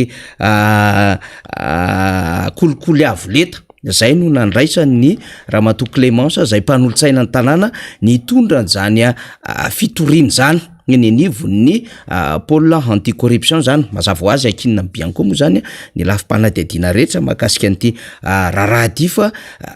anomboka hahafana indray zany ny raharaha eo anivon'ny tanàna n'Antananarivo ary mijoro mpanolontsaina ny tanàna n'Antananarivo Clémence Rarinirina ao anatin'izao vaovao zay zaraintsika vaozao zay vaovao zao ary tafapetraka zany fitoriana izany ny réaction songa mo iada tsara mba tolana ihany zay inona mba fijery ny ada am'izay zany satria vaovao mafana zay de zaraintsika aloha atao anatin'ny fivahiniana ny ada eto amin'ny miara-manonja MBS Radio Mada. Ya, ny fitoriana aloha zavatra ohatran'ireny de tsara satria rehefa mitory ianao zany de dikan'izany olona manaja ny lalàna ianao zany ary manaiky ny rafitra misy eto amin'ny firenena ianao zany manaiky ianao fa tsy manana doto firy loatra ianao amin'ny raharaham-pitsarana zany zany fanajanao ny lalàna zany ary zay ny tany demokratika zany anisan'izany ny fampiarana ny lalàna ankoatran'le état de droit zany de ny fampiarana ny lalàna koa tena ilaina betsaka mihitsiny zany de ianao zany rehefa ohatran'io mitory ary za de miteny hoe nahitatsika aza fa somary manana fahalemena ny raharaham-pitsarana misy eto amintsika indrindra fa am'ireny hoe atao hoe juridiction exceptionnelle reny de aloha mametraka fitoriana ihany ahafantaran'ny olona fa mijoro anao ary mandeha amin'ny ara-dalàna ianao ary raha misy fitrorana ny orina de hoe efa nandeha tamin'ny ara-dalàna ianao fa tsy nahitam-bokany de voatery tsy maintsy miditra amin'ny etapy manaraka ianao zany zay ane nametraka fitoriana mahakasika an'ireo fitaovam-piadiana nampidirina talohany na filoham-pirenena ny ty filote zay natolony maramila tamin'ny fotoana nanaovany investiture zay mbola averiko fa ray segondra ao alohany ny anaovany investiture sy tompoko de mbola olotsotra fa tsy filoham-pirenena nefa efa nanana an'izany zavatra zany nametrahana fitoriana zany maro ny fitoriana napetraky ny olona na fitaraina napetraky ny olona mahakasika an'ity fitondrany ty raha ilaza fotsiny tsika ny alahelo ny cour de compte milaza ny vola lany tamin'ny covid vidina volany sy million tena zany tena raha izany noeritreretinao hoe amenatra ny fitondrany iny no tena tsy mahataitra ny zareo zany de itsika marina fa raha hoe jerena maso fotsiny zany hoe voaingana zao tsika teo no nitokana n'lay famonoana koa filohan'ny repoblika nitokana azy teny niaraka tamin'nytanàna mihitsy iny orinasa tsy miankiny rehefa tena nijerenao teo zany le resaka famonoana koa de hitanao le akoho zany mikorozaroza mandeha eo de hoe ohatsy sao de mba ho ty ary le téléphérique resahany reto fa tsy le lasaka téléphérique nge neritreretina famolosana koa veragany tonga tena zany de ny filohan'ny repoblika sy ny be ny tanàna nge teo manana ny toerana nge ny filohan'ny repoblika eo anivon'ny fitsarana na de misarakara ny séparation de pouvoir eto amintsika de zay zavatra zay zany anako za fotsiny de zao hoe na inona ampina foana ny olona mandray andraikitra ohatran'izany ary za de miteny hoe anisan'ny andray anampy ny namana Clémence am'izany fitoriana zany ary raha misy ny azo fanomezan-tanana tsy miravoravo tanana am'izany mahitsiny satria tena ilaina ny fampiarana ny lalàna eto amin'ity firenena ty zany na de fantatritsika ary fa ohatrany hoe somary ohatra ny atody amambato ihany ndraindray rehefa miady am'zareo fa tsy maninona tsika tsy milefitra zany tsy ianina satria zavatra raha mahita eo le zavatra anaretrarehetra raha ny zava-miseho a miohatra am'ireo be ny tanàna be de be migadra am'izao fotoana zao be ny tanàna be de be migadra zao a na eo aza lay ataotsika hoe fitavozavozana vokatra ny maha-indépendant sasany na hoe tao anaty antoko izy tsy nianatra fa noho ny volany sy ny lazany fotsiny de zay na be ny tanàna azy tsy maninona fa raha jerena kosa tena misy fitondra amin'ny tanila satria ny sasany ange vola ataoko hoe 30 millions 20 millions no mampigadra azy ihany na mety ho resaka zavatra tsy very le vola fa hoe ny fomba ny voahany tsy mifanaraka amin'ny fepetra zay fotsiny nge le akabeazan'le izy rehetrarehetra fa tyrangaty misy tena fa amina miliara ny resaka eto Antananarivo renivohitra fa ohatra milamina ihany le izy ka za zany miteny mihitsy ny amin'ny Ramatoa Clémence hoe tsara manohana anao zay ary raha misy ho any tokony fanampiana afaka mifanampy satria zavatra betsaka ny tsy mety ngeto amin'ny tanàna Antananarivo fa tsy ho ihany akoatra ny fampanantenana nataon'le be ny tanàna moa zany de somary madiso fanantenana be any ary potika le tanàna ary tsy le tanàna fotsiny potika fa potika mihitsy ny fiarahamonina nanjary nanana problème na parking ny olona na mba manana tômôbila ray na roa manjary zao tena miteny aminareo fa tena zay toerana ipetrahany tômôbila ao rehetra takedare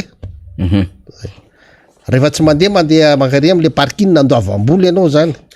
ka lasa resaka vola ny tena miasa eto Antananarivo tsy maninona raha ohatra koa mitolotratolotro ny commune mifanaraka am'zany fa nitolotratolotro ny commune nge tsy mifanaraka am'zany lalana potika mitatatra mitsingilahila mandeha amin'ny elakelatrano anao latsaka anatika tatatra foana ny arifanina tsisy ny tany miotsaka be de be ny tsy vita zany zavatra misy eto Antananarivo zany nefa le fakambola tena za mahita miopapana d'accord Riada zay zany ny amin'iny vaovao iny fa hiditra aminady hevitra hafa tamin'ny tapabolana lasa teo nandeha tany a Dubai ny filoham-pirenena rehefa nandeha tany Dubai de hoe nitady lalam-bola ahafahana mampandeha an'lay promesse présidentielle moa zany de lasa mivadika tetikasa lay hoe tanamasoandro tam'izay rehefa nentin'le fitondram-panjakana le mbola candidat izy tam'izany fotoana zany le raha teny palais des sports Ivato de teny amin'ny Tsonjombe de tena hoe zavatra mirapiratra be mihitsy daholo mpanambola zavatra goavambe fa lizy aloha mitsininy be da be ao anatin'izy koa aloha zany de hoe misy apahatany 100 hektara mieritreretina fa hovarotana amin'ny vahiny mba ahafahana mampanao an'ilay tetikasa tanamasoandro zany aloha zany de tena manahirana mihitsiny zany ary nyty tetikasa ty de tetikasa tsy mety tafainga fa de le io zany de ohatrin'ny hoe le fasy hita ety ivelany de tena ohatrany tena ngeza be mampilendalenda be fa rehefa miditra ao anatiny zany dia tsy hitanao mihitsy hoe mandeha makaiza le izy ary raha mifatapatatra amin'izy ity ny kohany dia anjatony tapitrisa $, mbola tadiavina amin'izy ity tsy fantatra na hita moa zany le fanjakana fa hoe de nandeha tamin'ny Dubai de ny mpandraraha tany Dubai tany Elisabeth moa zay sa inona dia nilazany fa vonona fa eto zany de tsy mazava am'le fitondram-panjakana zay niresaka tany Dubai na tany Abu Dhabi tany hoe inona le fifanarahana amin'ny Madagasikara sy lay firenena na lay orinasa satria zany ny aletika ao anatin'ny sainy malagasy de hoe reo nanao any Dubai azy zany fa hoe inona le ifanarahana fa tsisy mpanambola rotsaka amin'ny volany zany fotsiny efa nantanitsika teto io vao tonga ny vao naheno an'io vaovao itsika inona ny contrepartie tadiaviny reto karany reto ary fatatsika hoe izy zany tanàna ny Dubai izy zany Abu Dhabi ahoany zany Émirats Arabes sy ny sisa zany eo amin'ny lafiny resaka affaire na resaka bizina sy ny sisa na resaka fanonjanan-javatra teo mohatra am'izay niala tany Suisse inona le fomba fampirimam-bola hafahafa de nikisaka tary am'le Panama Papers de manomboka tratra satria le Panama zany zay adevitra efa tratra tao anatin'le affaire fa mikisaka ny Dubai ihany daholo indray ny mpandraraha rehetra manambola eto ambonin'ny tany de apetratsika am'zany adevitra zany fotsiny amin'ny hoe tsara ho fantatry mivaoaka malagasy indrindra ry olom-bofity ny tena hifanarahana hoe raha investir anao an'le tanamasoandro reto orinasa tsy miankina ireto inona ny mety ho tambony sy ao ambadiky ny adevitra satria mbola tsy mazava zany am'izao fotoan'izao de lintsika iada mametraka an'izany mino fotrin'ny olopirenena rehetraliana ihany ko ianao mba manakambara mitondra raha tony satria eo koa moa zany de fantatsika fa tonga teto koa ny nisitrindraha rahambahiny avy any Émirats Arabes tsy fantatsika daholo hoe aiza sy manao inona daholo reto olona rehetrarehetra mivezivezy sy serina eto Madagasikara reto ya rehefa ve faniry mba ho resantsika kely le vaovao seni amin'ny lakamisy vaovao tsiny zay misy fanasana ataony seni amin'ny lakamisy fa hovaliko anao rehefa tonga teo amin'ny fitondrana ane ny filoha Andrinirina Rajoelina inena mbola tsy tonga teo ary izy de fa miteny eo fotoana hatongavany eo ny tsy andriny tsony hanatetarana ny OM satria ny vola rehetrarehetra efa tao azo ny fitondrana niodina teo izy matraky ty ny androany io raha antsika mahita io izy ve zany ny tena mpandainga hoe tsy nisy akory lay vola anatetarany an'le UM tena lazay mifanisy sa ny mpandraraha tena matsy azy niala taminy mifanahita hoe ohatrany tsy mety ny nalany an'ity filoha ty fa tsy milamina fa tsisy stabilité politique io zany mila eritreretina tsara ary veriko foana fa eran-tany tsy misy mihitsy investisseur zany tedavina be any anaty lavaka any anaty bozakany mihitsy vao hita hoe ty misy investisseur amatsy firenena anankiray tsy ny investisseur tokony amatsy firenena de feno fa izy no misafidy izay firenena iasany arakaraky ny tolotra rehetrarehetra homenao tsy sarotra mitady investisseur zany ny mifanohatra am'zany raha no misy hoe ianao indray ny tokony horeraka misafidy investisseur satria ny zavatra takiny amin'ny takalony ny fafany mampiasa vola ao aminao no mahatonga anao fa anaiky na anda azy ary izy koa arakaraky ny tolotra homenao azy no afany hanaiky na andany hampiasany ny volany eo amin'ny firenenao ny zavatra ray fantatra aloha de ny investisseur rehetrarehetra eran-tany rehefa tsy milamina ny code d'investissement anao tsy misy garantie d'investissement zany tsy misy assurance izy de tsy mampiasa vola ao aminao mihitsy izy na inona zavatra ho resanao izany ny anisan'ny kany Madagasikara zany akoatrany hoe fahitany fa tsy manana stabilité politique mihitsy ilay fireneny zany hoe mitsingilaila ohatrany androany afa ny lalàna miantra rapitso afa ny lalàna miantra rafakapitso afa tsy stable tsisy olona ampiasa vola aty Madagasikara amina resaka ohatran'izany fa izao le UEM io rehefa tsy nanao azy zany le olona namatsy vola azy niaraka nampandany azy tamin'ny fifidianana teo de nitedavatsika ngena nitedavana ny Rothschild ngena lefa mandatena mihitsy tady vola hoe ndany tadavy vola Madagasikara ino moa zany de tsy hita fa mety amana ombay mitady angamba le Rothschild iny aloha izay ihany fa tena efa ela zay nandrahananao zay fa ohatrany tsy hita ianao fa azadiny fa iny ohatrany namoana mena mandatena mihitsy ny tady vola de tsy fantako hoe efa nahita ve sa mbola tsy nahita aloha ary raha nahita izy nakepony ihany sa efa netineto fa ny anankiray koa mino afa mato ny fitondrana ankehitriny mitady vola ny Dubai ohatrany io de efa mety efa tsy de atenena intsony any amin'ny Rothschild angambany satria tsy niteny hoe Rothschild ny mitondran'io ny fandehanana tany Dubai zany mazava ho azy Dubai nge tonga de fantatsika volamena rehetra voaka eto amin'ny tanàna eto nge de fantatra hoe makany Dubai daholo donc zany ny olona ny mieritreritra hoe fa tena bananaka be mihitsy volamena ty amin'ny tanàna ty tady ny fomba rehetrarehetra izy hoe ahoana ny fomba ahafahantsika mampiasa vola any le tsy mba ahafahantsika miasa any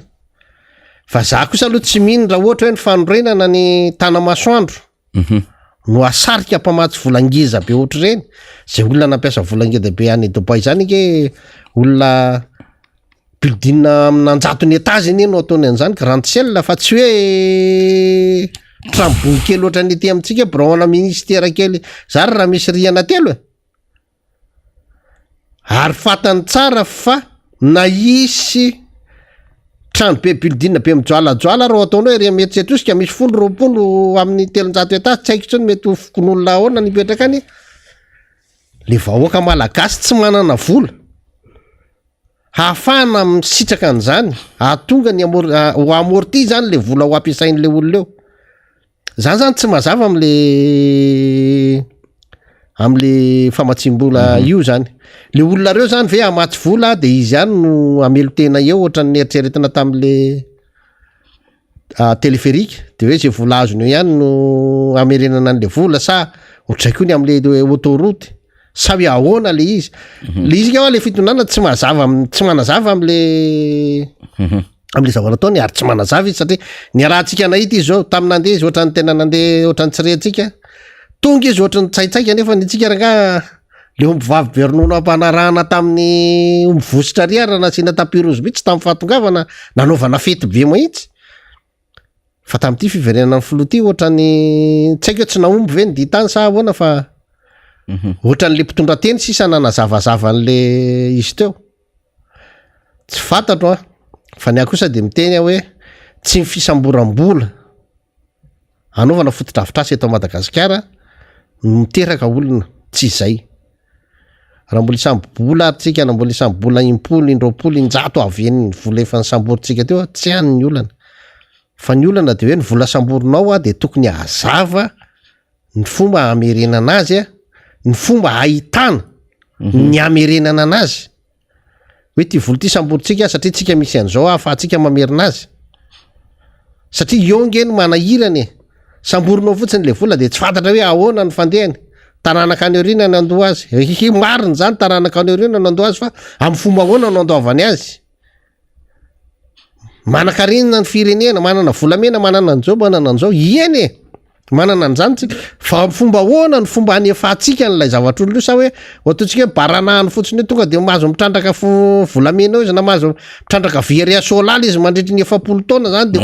fotsiny eo zavatra rehetrarehetra zany ve ny zavatra veritreretina ary mangaze firenena mako zany mitandrazana sy ny vahoaka ny angazenao anatin'izany raha isan-jato ny resahantsika ary amin'ny anare tsy maintsy ho avakaritsika mandraky telo izy raha isan-jato ihany hatramin'ny androany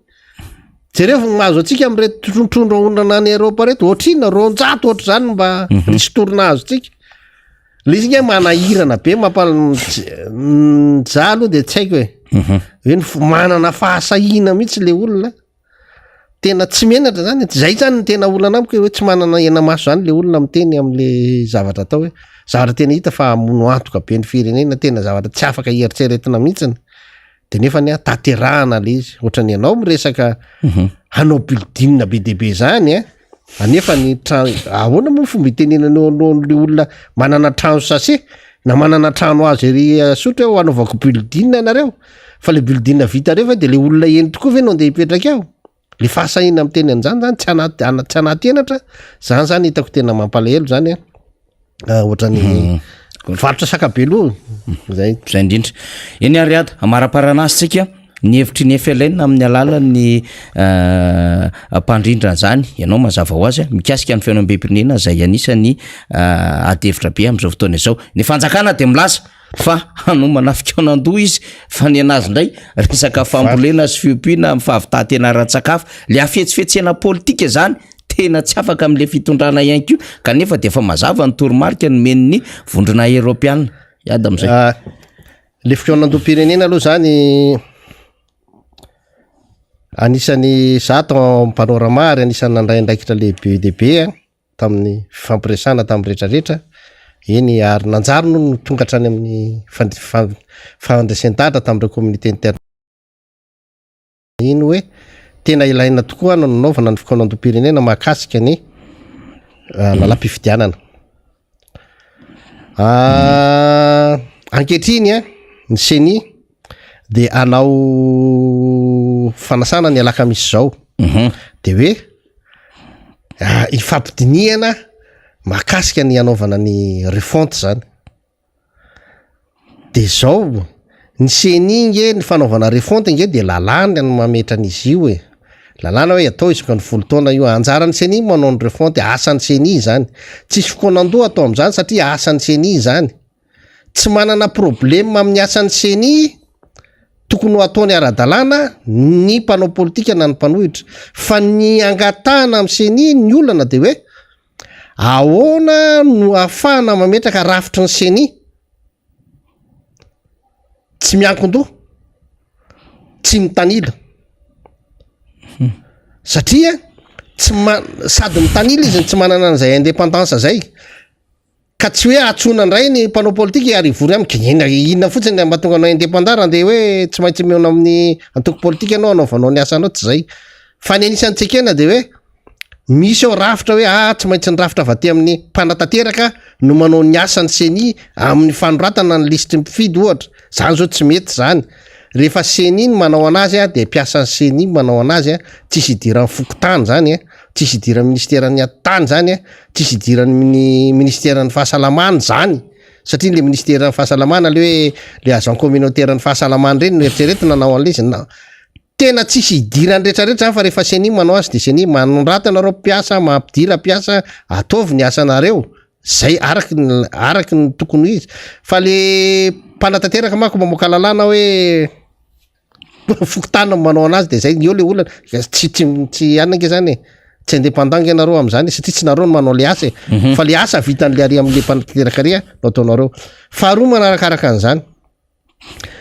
le resaka conférence nationale teny fanjakana hoe anao izy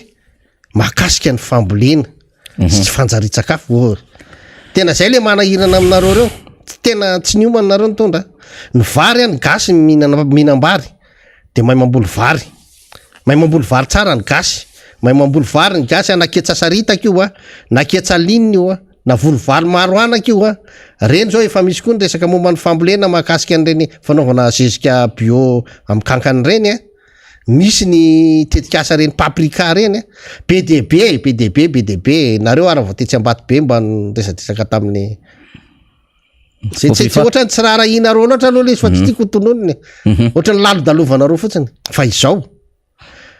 tsy ny mamboly vary no ampianarinareo ny gasy tsy ny mamboly vary no ilana ady hevitra na ilana fiedikevitra eo amin'ny firenena fa ny ilana conférence sangambany ny fampianarana ny ministra sy ny eo amin'ny gouvernemanta rehetrarehetra no hoe zany vary zany inge ka tsy isaky ny rotaona ny miakatra fa miakatra isa-taona zany indroa isa-taona ary misy ary intelo isa-taona efa misy fomba maro nampiasaina amin'ny resaka fambolem-bary maro ny ONG na association na société civile na fikamanana tsotra rehetrarehetra miasa amin'izany vary zany ary ny tokantrano tsirairay any ambany vohitra de mamboly vary noho izany tsy manana olana ny Madagasikara amin'ny fambolem-bary fa ny olona ny Madagasikara de hoe misy anjara asa ny fanjakana ao tsy vitan'ny fanjakana ohatra ny barazy tsy vitan'ny fanjakana zany ohatra ny resaka lakandrano amin'ny fanajariana ny tany tsy vita ministère fanajariana ny tany zany ohatrany tsy misy zany amiko satria tsisy tany voajaro hoe zao ohatrany hita eo voajaro hoan'ny vahoaka za tsy miteny an'le ho an'le mpanambola be le afaranareo reny de manao le olona de avy nareo miteny hoe nareo ndray nanao an'le tsy zay fa le tena hoe asa fanajariana tany ataon'le ministère fanajariana tsy misy zany raha miresaka momba ny fambolem-bary resahanareo ny fambolem-bary zany tsy ilaina an'izany ary ny olana eto amin'ny firenena zany tsy resaka fambolem-bary mihitsy fa resaka tsy fahavitanareo ny asanareo de tokony vitainareo fotsiny ny asanareo de zay no izy fa ny ilaina eto de conférence nationale mahakasika ny code électoral inona ny antony tokony hanana code électoral unika Madagasikara zany hoe na inona fifidianana andeha eto amin'ny firenena eto de fa vonona ny code électoral zany fa tsy miova isaka ny 2 minitra eo io ny fototra ananana fifidianana mandeha araka ny tokony izy ampifanarahana amin'izay code électoral ifanarahany rehetra eo ny rafitry ny tantana ny fifidianana ny fomba fitsarana ny fifidianana zany no tokony ataontsika ny conférence nationale momba fifidianana de parti politique anisan'ny sy ny société civile anisan'ny tena tokony handray anjara betsaka amin'ilay izy satria tena plutôt teknika le zavatra resahany io zany fa io tsy hoe akory ny hoe filambotsy fa rahantsika mahita nge fa vokatry ny fifidianana tsy nandeha araky ny tokony ho izy no mahatonga ny instabilité politique misy am'izao na le mpitondra ihany ara de efa sahirana miasa satria tsy tena vokatry ny safidim-bahoaka ilay fahatongavany de vitsy ny miara-miasa aminy na izy aza sahirana izay le anton'le anale izy ary ny rehetrarehetra mahatsapan'izany ka ho anay de conférence nationale mahakasika ny code électoral aloha no atao rehefa vitsy zay wito ny ambiny fa zay ny tena fototra lehibe ny mba hananana fifidianana tsy mitanila mba hafahany rehetra manaiky azy andeha araky ny tokony izy ary be de be ny zavatra mety alamina am'izany be de be fa tsy hoe zavatra arina kely fotsiny fa ny manahirana moa ohatrany ain'ny fitondrana loatra ny mamilivily an'le zavatra atao rehefa misy zavatra ohatrany io za miankavy amin'ny fitondrana ason'ny firenena ny jerentsika ny fanaovana code électoral vaovao eo tokana tsy hoan'ny tombontsoanay tsy hoan'ny tombontsoan'ny faniry tsy hoan'ny tombontsoan'ny panorama tsy hoan'ny tombontsoan'ny RMDM tsy hoan'ny tombontsoan'ny TGV na mampararery ihany fa hoan'ny tombontsoan'ny firenena sy noavin'ny firenena mihitsy ka aleo io tsy misy hoe rehefa izy manao an'le code de izy no lany fa aleo apetraka tsara le code électoral zay mba afatsika rehetrarehetra nanareo ary fe de tsy mba mieritreritra hoe tokony mba holany amin'ny fomba araky ny tokony ho izy ary eo ny manahirana am'ty famatsim-bola avany Dubai ty kaiky loatra le fifidianana raha-mpamatsy vola zany raha-mpampiasa vola zany tsy olona efa iongana ohatran'io no tokony ahafahany ngezabe fa mety hoe raha matoy izy miditra amin'io de efa vonona izy zany tsy maintsy anao zay ampandany an'io flo io olona io ale manday io fa ho tapitra de ahoana moa no eritreretinao hoe tokony afaka anao investissement ohatra zany izy ary fatany tsara zany ary fatany tsara nareo olona reo mahafantatra tsara fa nandritra ny efa taona maherin'ny tondrany teo tsy efa taona fotsiny fa hatramy 2009 nakaty tsy nanana olona mpamatsy vola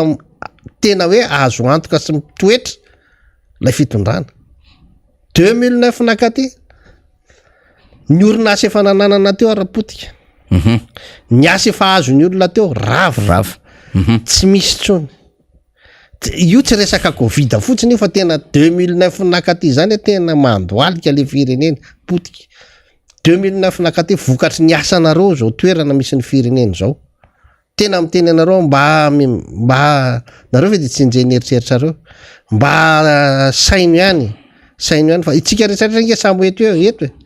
sambo eto foana tsika fa tsy hoe eo ahoana raha tsy efa mandao an'ity tany ty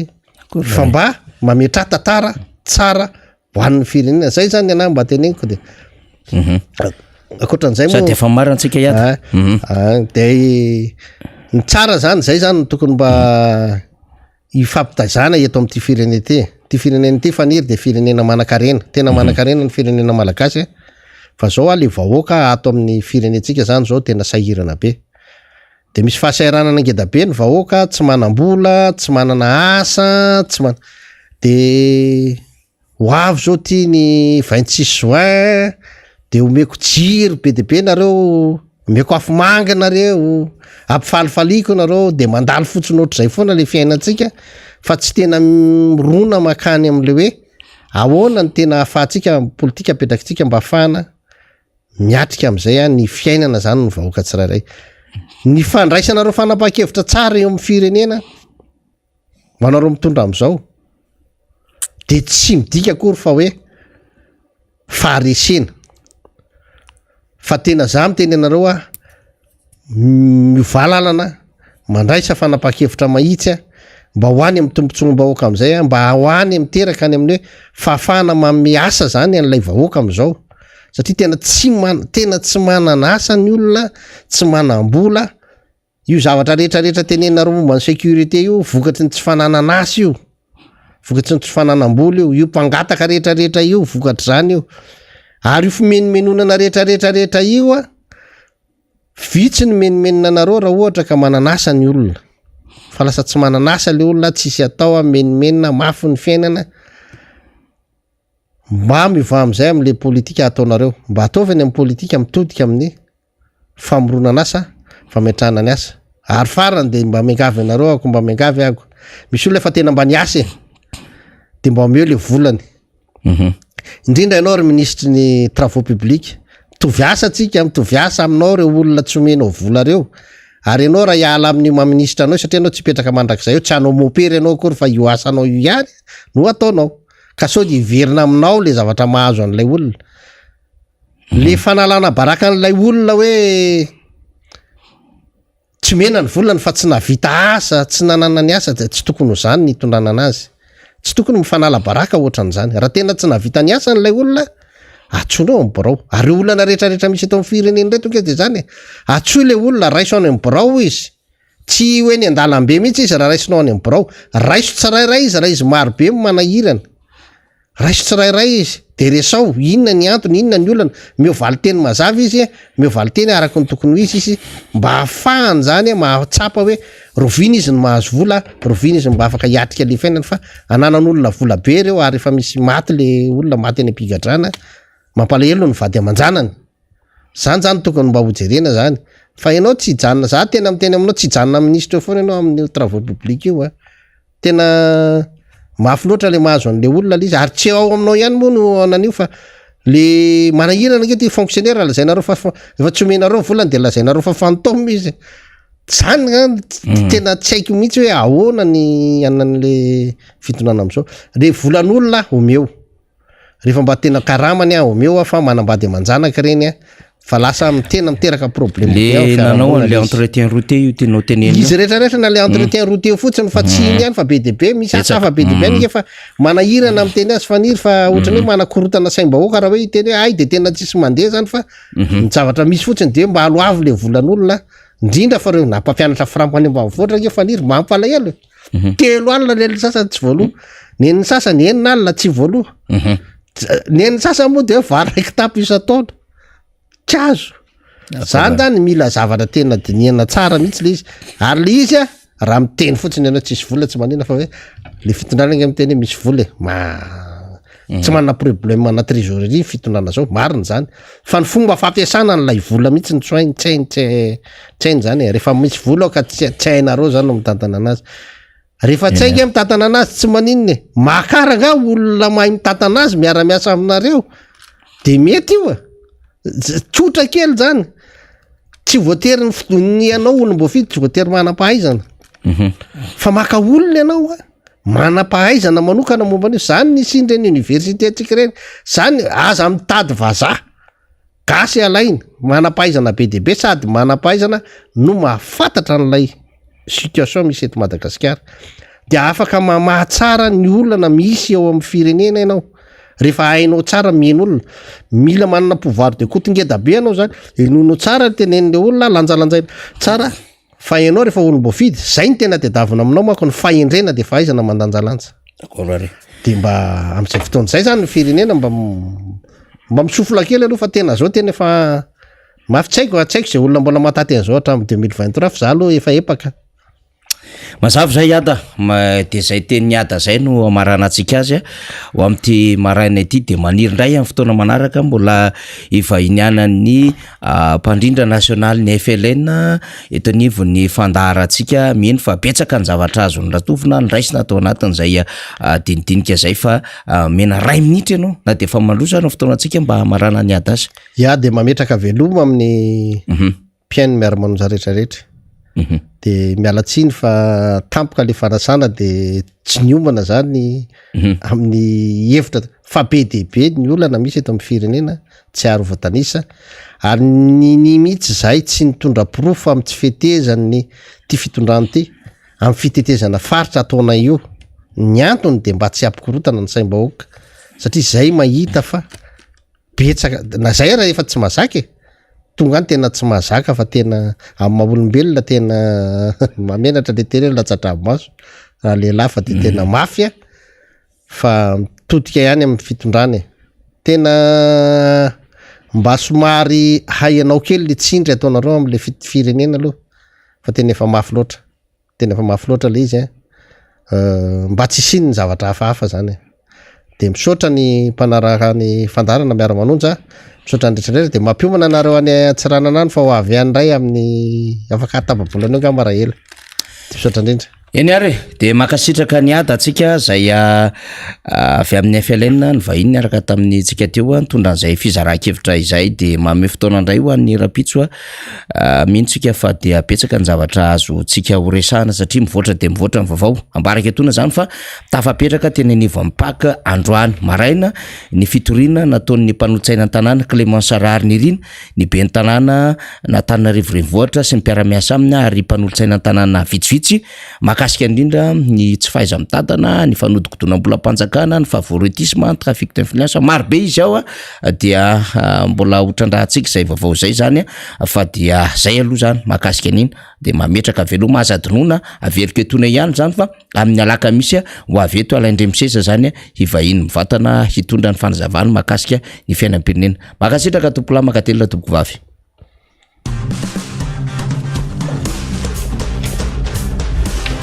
mety